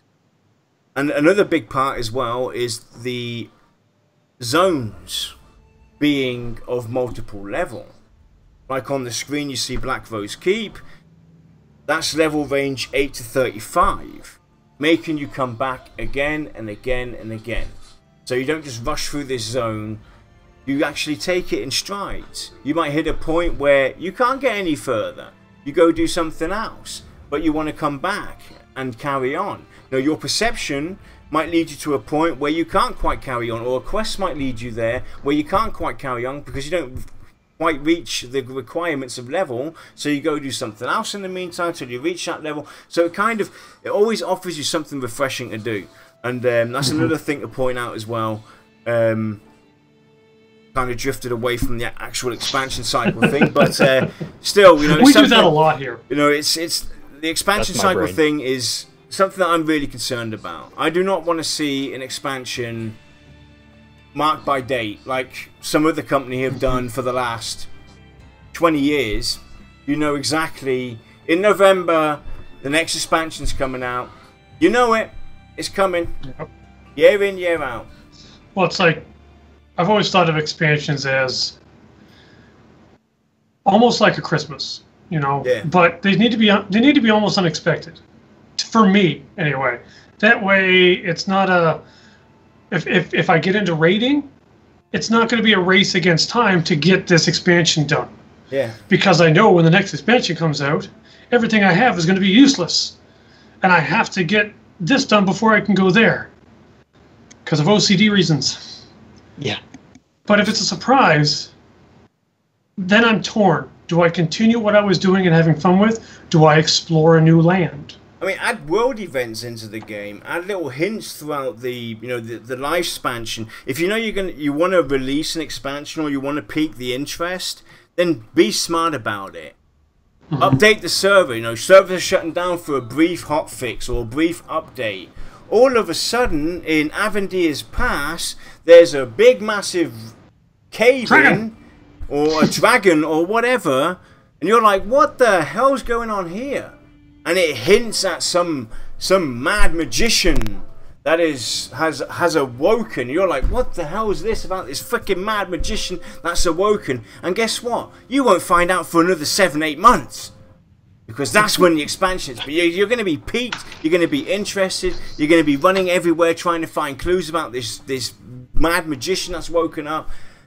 And that's the fun of it. You know, like Lex said, surprise me every now and then. Yeah, that's really interesting because as much as I have never played Fortnite, I was really interested in what they were doing recently when they suddenly were talking about, you know, that there's an incoming meteor or something like that was going to crash into the planet, and they built that up. They built it up, and then all of a sudden, boom, the game goes down, comes back up with a brand new map, and now there's a crater in it, and there's new stuff to do. That kind of design is actually really awesome, and I'm surprised I'm saying that about Fortnite. Because I've never played it. I played it for about 30 minutes. Yeah, but let's go. Josh, you got anything to add to the expansion cycle? I've spoken about it before, and we did a whole show on it. Yeah, exactly. And I find that it becomes quite tedious and monotonous and just a cash grab by companies, because none of them are interesting. It's the same wash and rinse and repeat over and over and over. I'm looking forward to a company that actually does take time and care to actually create brand new stuff per cycle. that you've never seen before. So that's my feeling. And like we talked about earlier on, and in our show on expansions, if it's definitely only related to the expansion, I'm fine with it. But if it's something that's impacting in general, then make it impact the older zones. And another thing to point out, it would be great to see an expansion maybe be on the older zones as well. Add something new there. I would love to come back to my newbie city at level 50 or level 60 and be offered a completely new quest series. That would be really refreshing. Yeah, I agree. Yeah. Well, it's like, I know I've preached this a couple of times where it's like, you make a new character and you do a different race. This is a couple months into the game and the newbie zone is dead. Yep. You can even do a command, who all level 1 to 5. There's you and maybe one other person across the world. Yep. Yeah. You basically just killed the influx of players. I mean, it's all about the turnover of players. You're going to lose some, but that means you need to bring some in. And you basically just go, nope, close the doors. If you're here, if they leave, they leave. You know, mix up these new areas a little bit. People are going to want to make new characters. People are going to want to come back. Yep. Yeah. Add new twist to it. Anyway, paid services. I'm also on the fence with that. I hate that. Yep. Character transfer, $50. This, $50. That, $50. It could all be. If I want to pay for a transfer, what you've basically done is you've eliminated the need for personal reputation, which we know is important in Pantheon. So I don't think we're going to see that. Or if we do, it's going to be an extravagant cost where it's like, you have got to be a real bastard to want this. Yeah. Renames, the same thing, you know? Yeah, I can understand where this service comes into play, but it should be a matter of situation where they look at the reasoning behind it. Hey, I jumped into Pantheon, I selected the wrong server to be with my guild and friends. Okay, we'll transfer you over, but first we'll get in contact with your guild leader or your friend or whatever to actually confirm that you are actually who you are, blah blah blah. Okay, free service, thank you very much, you're an awesome team. Or like you said, Lex, I'm an utter and total ass, everybody's found me out, I need to get out of Dodge. It's a paid service, you want to get transferred, you got to pay for it. For being a total douche. Or you start and you say, oops, or they say to you up front, you've got 24 hours to make sure you're on the right server. Yep. It's free up to a certain point. Otherwise, after that, sorry, pay for it. Exactly, that would be perfectly fine. You know, give everybody like an indication when they start their character. Make sure you're on the correct server, blah, blah, blah. You can get a free transfer by putting in a ticket within the next 24 hours. It could take up to such amount of days to have your character finally transferred, but we will, we'll get you sorted out. I'd be perfectly fine with that. And if I have to pay after that, then fine. I've been informed. Yeah. I mean, don't get me wrong.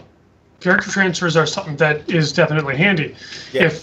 If I go and I play my character to level 10, and all of a sudden I go, hey Marty, you want to try this? I get a free trial or a refer a friend thing where you can play for a week for free. He jumps on. Turns out it was the wrong server. Well, I'm sure as hell I'm not going to swap over. And maybe you got to level 5. Well, in a case like that, what's $5? To get the 2 or 3 days back, or without losing them, I should say. My only concern with the name changes and transfers is where you can go out and be just a straight up, trying to think of a PG word, not nice person at all. Well, we've seen some other games though that have used technology where you don't have different servers.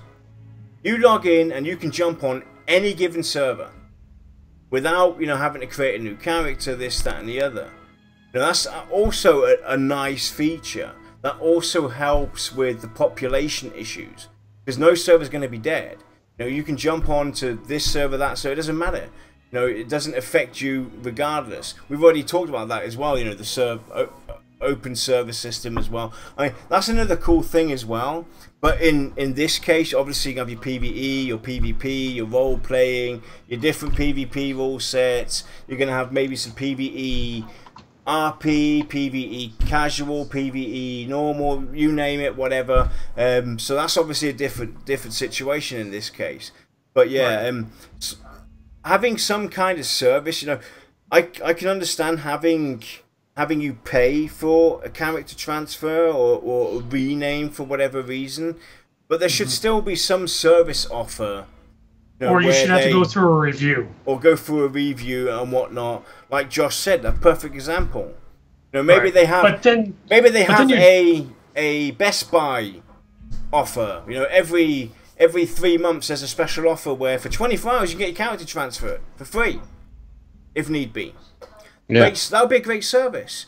Otherwise, it's paid for. You know, I'm fine with that, with a situation like that.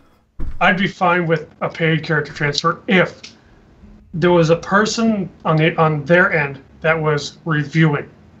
Because if the person's being a massive D-bag to everybody on the server and creating a horribly toxic community and just wants to up and leave and do it somewhere else, then they should not get that transfer. Deal with the consequences of your actions. Or you get, or you can get that transfer, but your name will, for at least 3 months, be in red letters, meaning that anybody sees somebody with a red letter, it's cautions that they should keep away, toxic player type of thing. Right. Or that way, you got to act good, otherwise you're not going to improve. Or he's the only player, that's kill on sight. Anybody can beat him down. Right. There you go. Punishment. I like that. I can just see it now. You get the toxic flag for 24 hours, for like 24 or 48 hours. Your rear end is grass, something that rhymes. I mean, people that are being toxic, they're going to get found out. They're going to get reported on regardless. You know, it's going to happen. You know, nobody's safe hiding. Anybody thinking that, hey, I'm hiding behind this virtual character. Nobody knows me. Nobody knows who I am. Dude, you're going to get found out. There's one thing that doesn't change is your attitude. You can create whatever tune you want. I will know within 2 minutes that you're that douchebag, you know, so-and-so from back way then. Right. But in the end, if a paid service is there, but they can still maintain that your personal reputation matters, I might be more willing to accept it. But if it comes off as almost like a get out of jail free card, I got to put my foot down and say absolutely not. Yeah, it should have consequence, and you know, a fine balance of giving people the chance to make sure you're on the right server, blah blah blah blah blah blah, this that and the other. You got 24 hours to, you know, do whatever. It gets reviewed, checked, and everything. They double check back with your guild or whatnot. I'm perfectly fine with your friend. I'm perfectly fine with that. Give that person a free transfer. Great service. Customer service is something that, you know, we long for. It doesn't matter if it's a gaming industry, if it's your local supermarket, your local dealership, your car dealership. The service sucks nowadays. Nobody does it anymore. You gotta pay for service nowadays to get service. Don't even get me started on the customer service thing, because let me tell you, the garbage guys in this area forgot to pick up my trash 3 times, twice in a row. This last week, my wife and I were taking bets to see if the trash would get picked up. Yeah, but what kind of paid services though, you know, don't you want to see? You know, where do you see something like being a money grab? I definitely see transfers as a money grab. There is a convenience element to them, don't get me wrong. Renames, again, it's the same thing. I'm going to say absolutely no on any level to renames. Cosmetic changes to your character. Yeah, that's another one. Like if they want you to pay $2 to change your hair color, well, I got $2, but I'm not going to put it in your hand. That's the thing though as well, you know. That should be a trade skill in game. XP boosts. They just got up a really good one that really just infuriates me. Well, you know, that kind of touches on the cash shop though as well. You know, that's another one. XP boost and everything like that. Oh my god. No, I don't want to be able to purchase anything that's going to give me an in-game advantage over others. Right. Period. Paying for mastering out your spells type of thing. Or Yeah. No pay to your win. abilities. You can Anything- take 30 anything that days to learn it. Anything Or that alters pay the performance 500 of my cash. character, Yep. Yeah. just no. That short circuits a way to leveling your character out. Yeah. I'm always fine with people selling like stuff like cosmetic stuff. Like you can buy a fancy hat or whatever you want to do. But like if it actually alters your character's stats or the way you play, or it helps you out in any way, I don't like it. I'm fine with cosmetics, but otherwise, leave it the hell alone. Right. The strength of my character should be reflected in the time I've spent in it and on it. You know, if I want to sit down with spreadsheets and I want to work out my stats, good. So, that should be reflected. But it should the power of my character should not be reflected in the size of my bank account. Yep. Yeah. I mean, so they're discussing in chat basically XP boost weekend. I'm fine with that, honestly. If VR want to do a special thing where they say, hey, guess what? We're giving you an XP boost weekend for whatever reason, I don't know, because it's their birthday. It's their birthday or whatever. I'm fine with that, but I don't want to see. But this is something where I kind of get a pet peeve on. Is there's an expansion around the corner, so you can get caught up. XP weekend makes me want to vomit. Yeah, or you could design the game. You could design the game half decently so that your player doesn't leave within a month. Yep, exactly. But no, Coach brought up a really good one here. What about offline bonus, like rested experience, where you get bonus experience for your time offline to help you catch up to the people who've been playing more? I'm fine with that. I'm fine with that as well. That's actually, fine. But because people that unfortunately might be away for a weekend might be 3 or 4 levels behind by the time they get back on. Right. Yeah, at least then you can get one back, maybe. But the thing is, the way I would like to see that done though is it should be an in-game mechanic or something where you either have to go to a town tavern, or if you're out in the wilderness, you have to put up a campsite or something like that where you log out, where you're resting. Basically, your character's literally resting. That's what I kind of would like to see, something like that. I don't know how it's done in WoW now, but back in the day, you had to log out inside of an inn to get your rest experience. I really like that. I like that. Yeah, or you log out around your campfire or something like that. Yeah. Yeah, actually, I think it was anywhere in a capital city or in an inn, which is, I think, was how it was done. It's been a while. I might be wrong. I mean, because I thought that was great. That's the bonus, though, you're getting because you're not being a freak and playing 24/7. You know, you're actually taking 7 days to rest away from the game, so you should be rewarded for that. For actually taking a hint at the epilepsy warnings that pop up on your screen when you start the game. 4 hours of playing, take a 15-minute break from the PC. We don't do that. We play for 8 hours. So people should be rewarded who actually take a concern to that and actually listen. I play till my legs are numb. I mean, what about that's another thing though.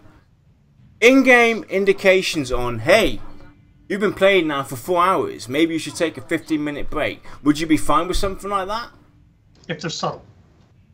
I don't want no big warning up in my face going, you've been playing for 45 minutes. Maybe you should stand up. It's like, get out of my way. Maybe if I had legs, I would. But honestly, what do you think about That's some games? Some games have actually added in those features where they actually remind you, "Hey, you've now been playing for 13 hours." Well, at 13 hours, it should be, "Are you okay?" Did you fall asleep? So, another system, you AFK, automatic logout of the game after a certain amount of time, or do you want to be AFK in the game for 24 hours, 48 hours, you name it, until you get back, or would you like to be kicked out of the game after a certain period of time? I don't know why we're drifting away from. I mean, what does this have to do with why bother with Pantheon? I don't know, but hey, we're having fun here. Because this is a way that Pantheon can watch this, or sorry, VR can watch this and actually get a feel for concerns. Yeah, for sure. So good job, Jeremy. But oh jeez. I think for me, I like the idea of being kicked out because I have done this before. I have gone, oh yeah, I'm just gonna sit down here and oh, what's going on over there? And off I go, and I never remember to come back to my computer. And if I don't remember to come back to my computer, maybe I'm sitting in a semi-safe area, but I don't want it just constantly running. I'm eating up other people's opportunity to get on the server if it happens to be a very busy server. So I think it's a good thing to kick people out after a reasonable amount of time. Yeah. Like 15 or maybe 30 minutes. Yeah. Yeah. Yeah. Definitely. I mean, there's been times where I've walked away and I go auto AFK. And then all of a sudden, you know, I go to the bathroom and then I'm like, hey, I'm going to grab a drink. And then, oh, hey, I need to go do this. And, oh, wait, I got a phone call. And I come back and go, great, now I'm back in the queue. Ah! Yeah, 10 minutes and that sort of thing, that's way too short of a time. It needs to be something like a half hour or 15 minutes to a half hour, somewhere in that range. But at the end of the day, you know, it all depends again where you log out. Because I kind of want to see the oxymoron that, you know, AFK's in a zone in when, you know, there's heavy train contact here, dude. You know, there's a reason why people do not camp or AFK here. Because there's always that risk of getting trained. I want to see that guy get punished for doing it, though. I don't know. That's my personal thing. I want to see people be punished at the same time. That's called common sense. Do not go AFK by a zone line. In a hostile zone. Just don't do it. Oh, just anywhere. If you People go will AFK for too long, there should be something that just sneaks up behind you very slowly over the course of like 10 minutes. Yeah. The shadow of death. Yes. That's the thing that I loved about EverQuest 2 was the Halloween feature, where the skeleton would pop up on the screen. I think something like that, adding a feature like that come up, where you have like weird noises come up off your screen. You know, you might be on the couch, you might be on the toilet, you might be in the kitchen doing something, or you know, friends come by, or a neighbor, or whatever, wants to borrow some sugar, and you hear all these weird sounds or anything like that. And when you come back to the screen, you know, after like a minute after you've finally stood up and moved your character, something scary really happens. That would be pretty cool, like, you know, that would make you think twice about going AFK again. That's Or true. you come back and your character's been temporarily graffitied. I was bleeding out of my eyes. I had to move. Like in Police Academy. There you go. There you go. Yeah, that would be I love pretty that cool. idea. It's one of those things where it would not fit with the game at all, but it would be something where you're like, Hang on a what minute. the hell just happened? Yep. Why am I rainbow coloured? Why have I got a unicorn's horn stuck to my head? Why is there a very suggestive, poorly drawn picture Oh, on my hey. character's forehead? Hey, you have yourself in flames Who running would do around. that? You have yourself in flames running around in circles screaming, ow, ow, ow, ow, ow. I'm burning. I don't know where my player is. Oh, wow. Oh, Or if, God. if you're playing a ranger, your head has been transposed onto your animal, and vice versa. Yeah. I'm Thinking, sure. how did this happen? I'm sure the devs, you know, Oh, we're God. sitting there taking notes now. Hang on a minute. This is actually Yeah. some really good stuff here. We did go a little off topic, but I really hope that somebody from VR watches this and near the end at this point here where they're going, it's something that they can have a little fun with. Because while it doesn't technically fit the game, it's something neat that's definitely going to get some appreciation. I want to say at a very large amount of your audience. Yeah. Yeah, totally. So the final one is Cash Shop. No. There's no discussion here. Nope. Cosmetics or no. Yep. Yeah. And that's something that, you know, VR are heavily fortifying as well. They don't want to see a cash shop. They will not have a cash shop. If it will be something like, you know, like cosmetics, like you mentioned earlier on, who knows? but there will definitely be no cash shop where you can purchase XP boosts and this crap and bags and storage space and this, that, and the other. Absolutely not. Right. Yeah. Because it's one of those things where, especially if there's a sub to the game, which we know Pantheon will have, it feels like you're saying your money's not good enough, give me more. Yeah. And if it were a free game, I'm a little more lenient because they do need to make money. Yeah. But when it comes to the free-to-play games, it always feels like you need to give me a reason to do it, but not force it on me. Well, the worst ones of them all, though, are the games that are still in development, only accessible to those that might have invested, and they have a cash shop already in their game. They're the worst. That should be a huge red flag to anyone that logs into those games. Because what they're basically saying is that what's important to them is not the quality of the features they've yet to do, or the quality of the game as a whole. What they're saying is money, money, money, and some more money. And yes. We're not going to be here for the long run. We just want to make as much as we can and get out. They're like the people on the old game shows where they get put into a see-through box and the money's flying all around. It's like, grab as many as you can in 30 minutes or 30 seconds, and then that's that kind of style of game developers. Like, okay, I'm done. Go, close it down. Exactly. Anyway, I think we beat around the bush on this one. We really have. But have we swayed your interest? Are you going to be looking out more for Pantheon? Are you even more interested in the game? I absolutely am.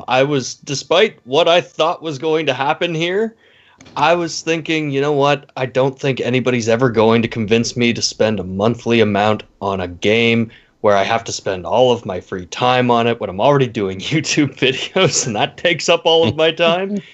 But honestly, I'm going to keep a closer eye on this, and I'm actually going to go walk through all of those dev videos that are on the YouTube channel, because I'm kind of interested in how this plays now. Mm-hmm. And I hope they implement all the crazy stuff we were talking about. I don't usually promote our videos, just because if they're good, they should do well on their own.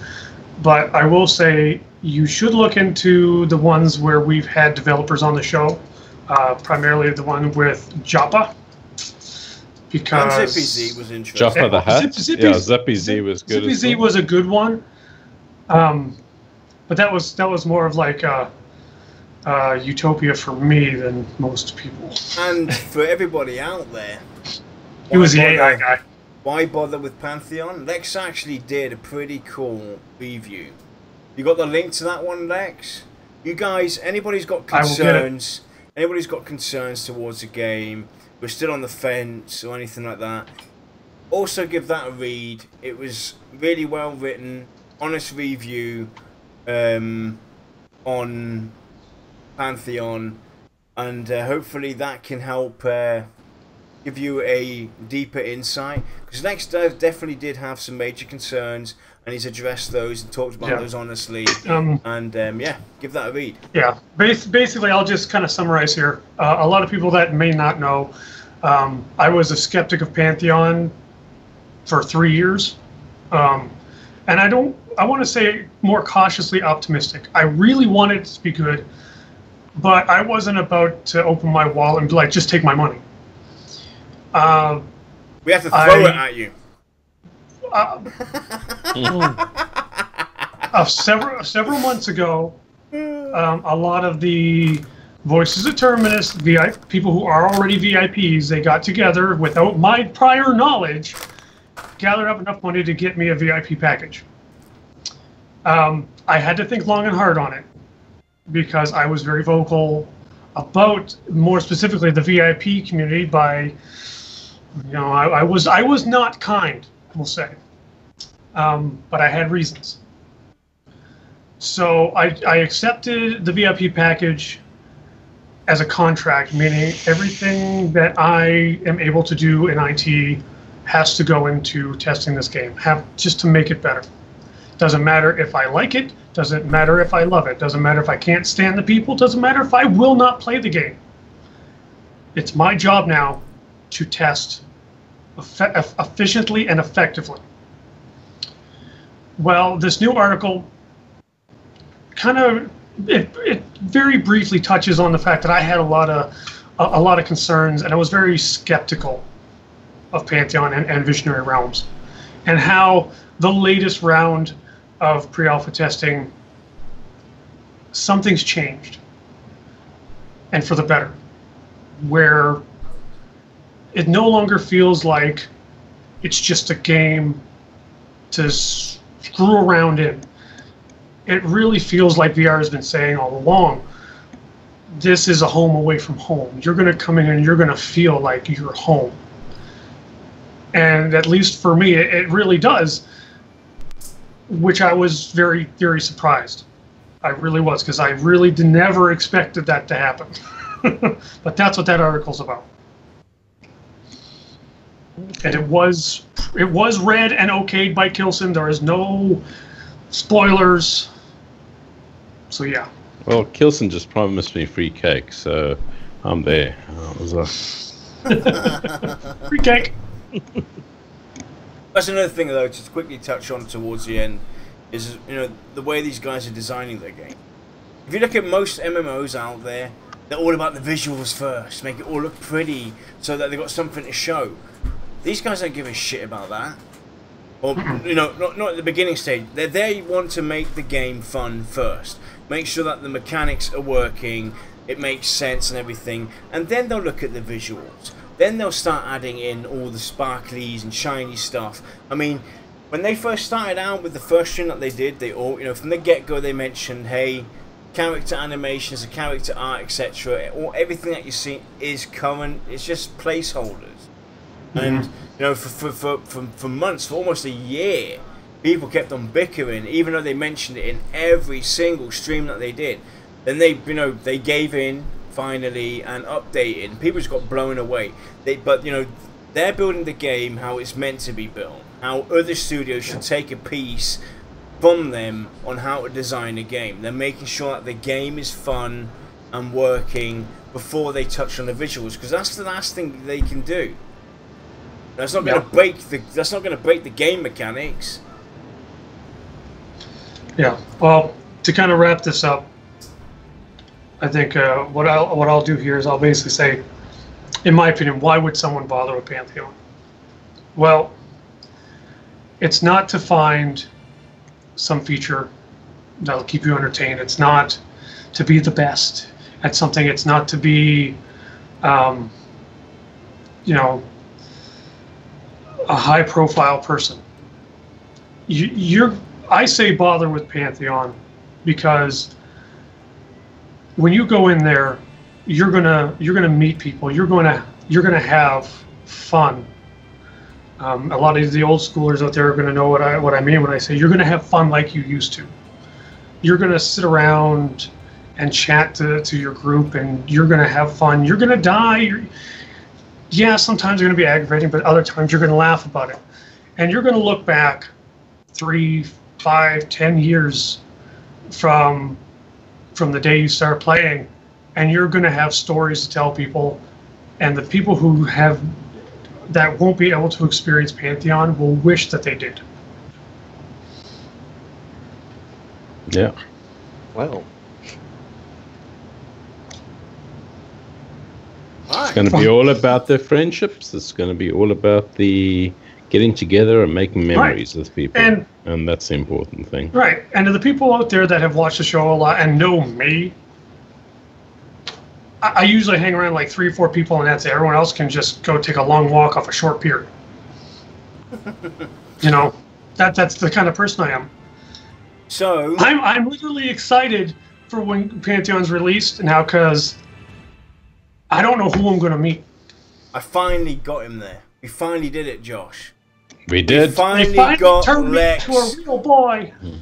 We finally got Lex into the fanboy status.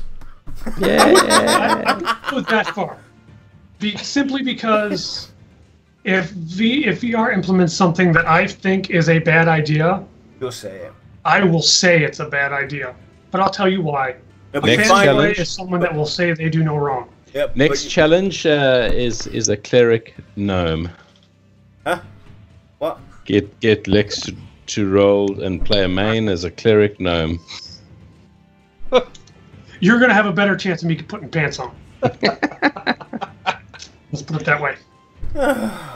Anyway, so always got to have standards.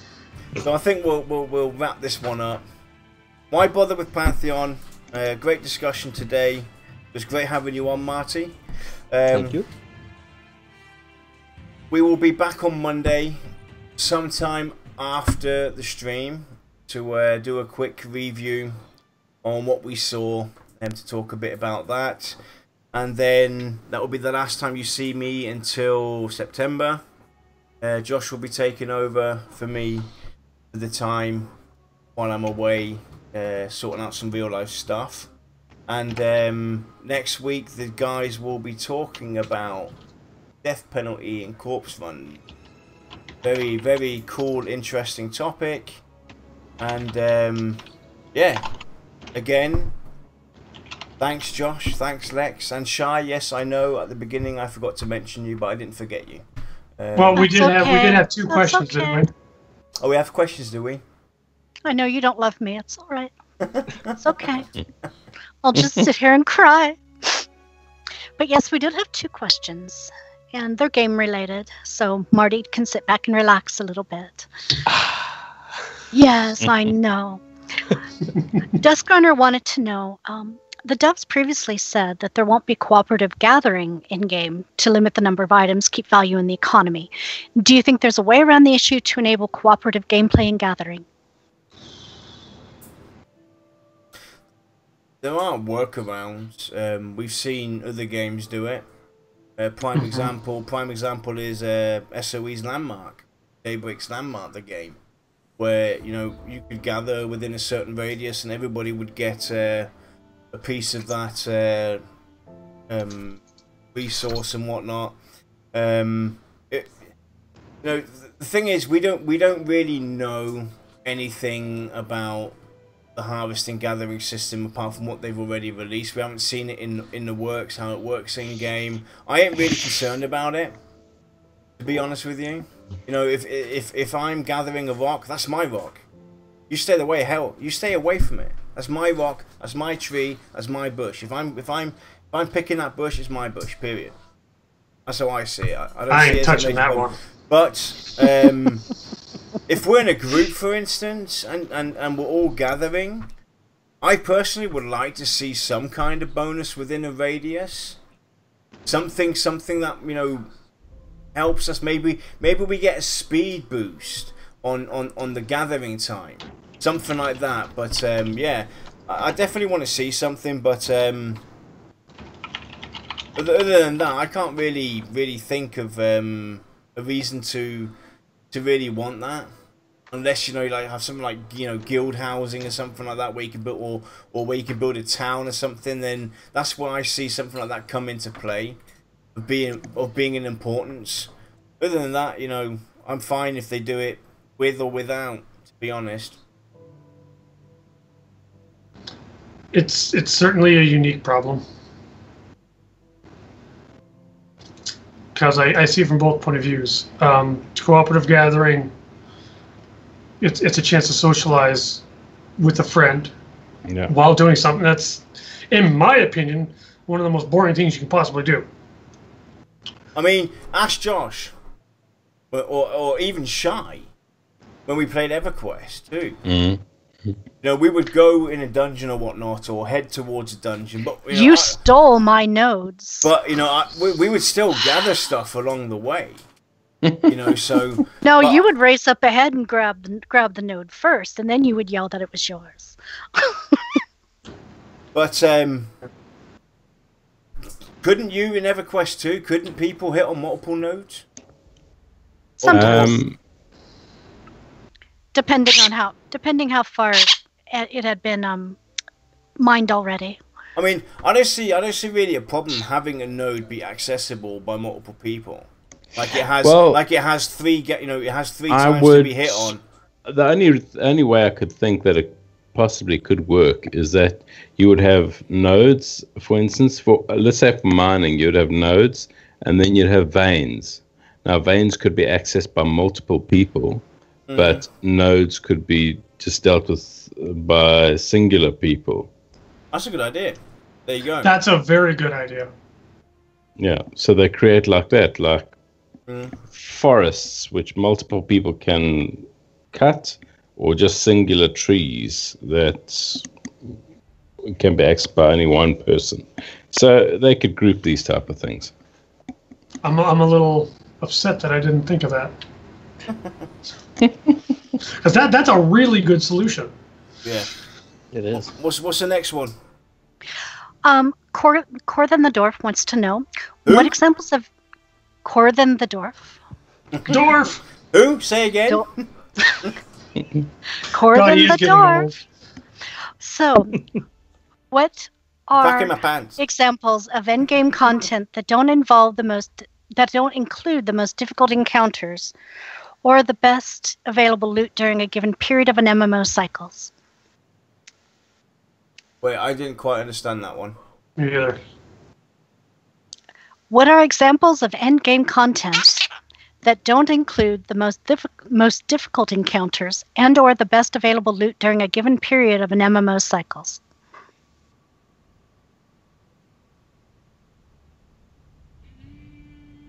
So basically, examples in a game where a difficult raid was not designed to pass out high-end loot. I think it's more the means of what else is there apart from the difficult content. Well, basically, if the game or the way, if that's the case, I'll answer it this way, and then maybe you can answer it your way, Lex, to cover both points, and maybe Josh has got one as well. There's a lot more to it than just having raid encounters be the end game content. You know, there could be some story, there could be some hardcore dungeons or whatnot. It doesn't always have to come down to, you know, at the end of level of the game, you reach max level, now you can get the final set of gear. I can get that, you know, throughout the game, you know, and have the content still be difficult. Because you know, and we do know that raiding is going to be a support factor. It's not the core focus of the game. The core focus of Pantheon is the group-centric aspect. Raiding is something that we're going to be involved with from start to finish, and it's something that you can either indulge in or not. There's also other things that they can put into play at the end, where you might become a master cleric, or a master warrior, or a master dialogue that sets you off on a personal quest that could take you months to do, where it's only you on your own, where you have to go and find the deepest, darkest, whatever, or something like where you become a master craftsman, you know, or where you become something like a something with diplomacy. Maybe there's a lot that they can do at the end that doesn't necessarily tie into, you know, your raiding or your epic quest or whatnot. There's a lot that they can do in that perspective that still advances you in some way. Because I would find it pretty cool if I could become a master cleric or a master druid, and when I go and mentor somebody, I might have a benefit for that person.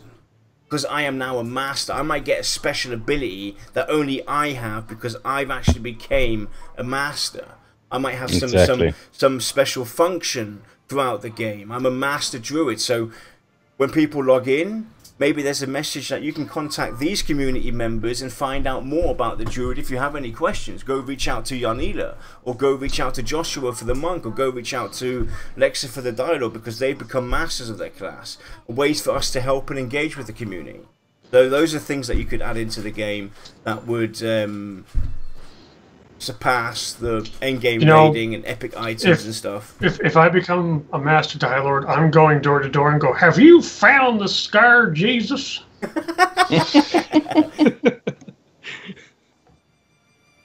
Just because. That's my personal goal now. But it should be something that takes a long time, though.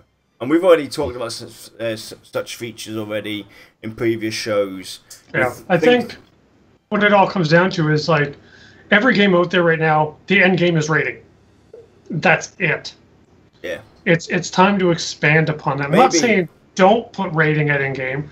What I'm saying is give more options. I mean, you can even add in stuff like upgrading cities or villages. You know, Right. from a crafting perspective. maybe Thronefast has wooden walls still. Now, I've reached max level as a crafter. I've become a master crafter or something like that, or a master adventurer, or I've added, I've given enough resources to the city. It's going to require maybe a lot of people to do, but those are features that you could add in where maybe you could expand the Thronefast Protectorian, where now they protect the small village that's on the outskirts of Avendir's Pass. Additionally, so now you have a few Thronefast guards that patrol that area now. So stuff like that you could add into the game that don't necessarily have an impact on what you're currently doing, but it has an impact on the game itself. It kind of, keeps it alive and changes things up, because you might be walking down that, past that village for the 1,000th time again. All of a sudden you see this Thronefast patrol walking there. You're like, what the hell just happened? Maybe a server message comes up. The city has been upgraded. There's so much you could do to pass time, especially in the end game. So yeah. But anyway, Lex, you can touch on the other one, and then maybe Josh has something as well. I'll say you hit everything. So. Yeah, I've forgotten the original question, so we can move on from here. This show got really long, so I think it's probably time to wrap her up. Yep, definitely. 2 hours and 31 minutes we've been live, and the show's been going for 2 hours and 11. One of the longest ones we've done so far. Oh, what has happened to my life? See, that's how much time we invest to get just one, to think twice about Pantheon and give it a look. So, and you did a great job. I'm so glad we're all on that group streaming thing on Monday. Oh, wait, we're not. Okay. Oh, yeah. I can't wait to... Oh, wait, hold on. Nobody loves us. Yeah. Anyway, thanks for hanging out and putting up with us for 2 hours and God knows what many minutes. We will see you all on Monday. Check our Twitter. We do not know when exactly. We don't know how long they're going to stream. So it'll be short notice, basically, where we go, surprise, we're live. And then on next Friday, Josh and Lex will be talking about death penalty and corpse runs. I'm sorry I'm going to miss that one. I was actually looking forward to that. And then, yeah, you won't see me for 4 weeks now. So... good night. Is there a host vote, by the way? Oh, we could. Well, it's not a player Q&A, but we could. I could always use another vote.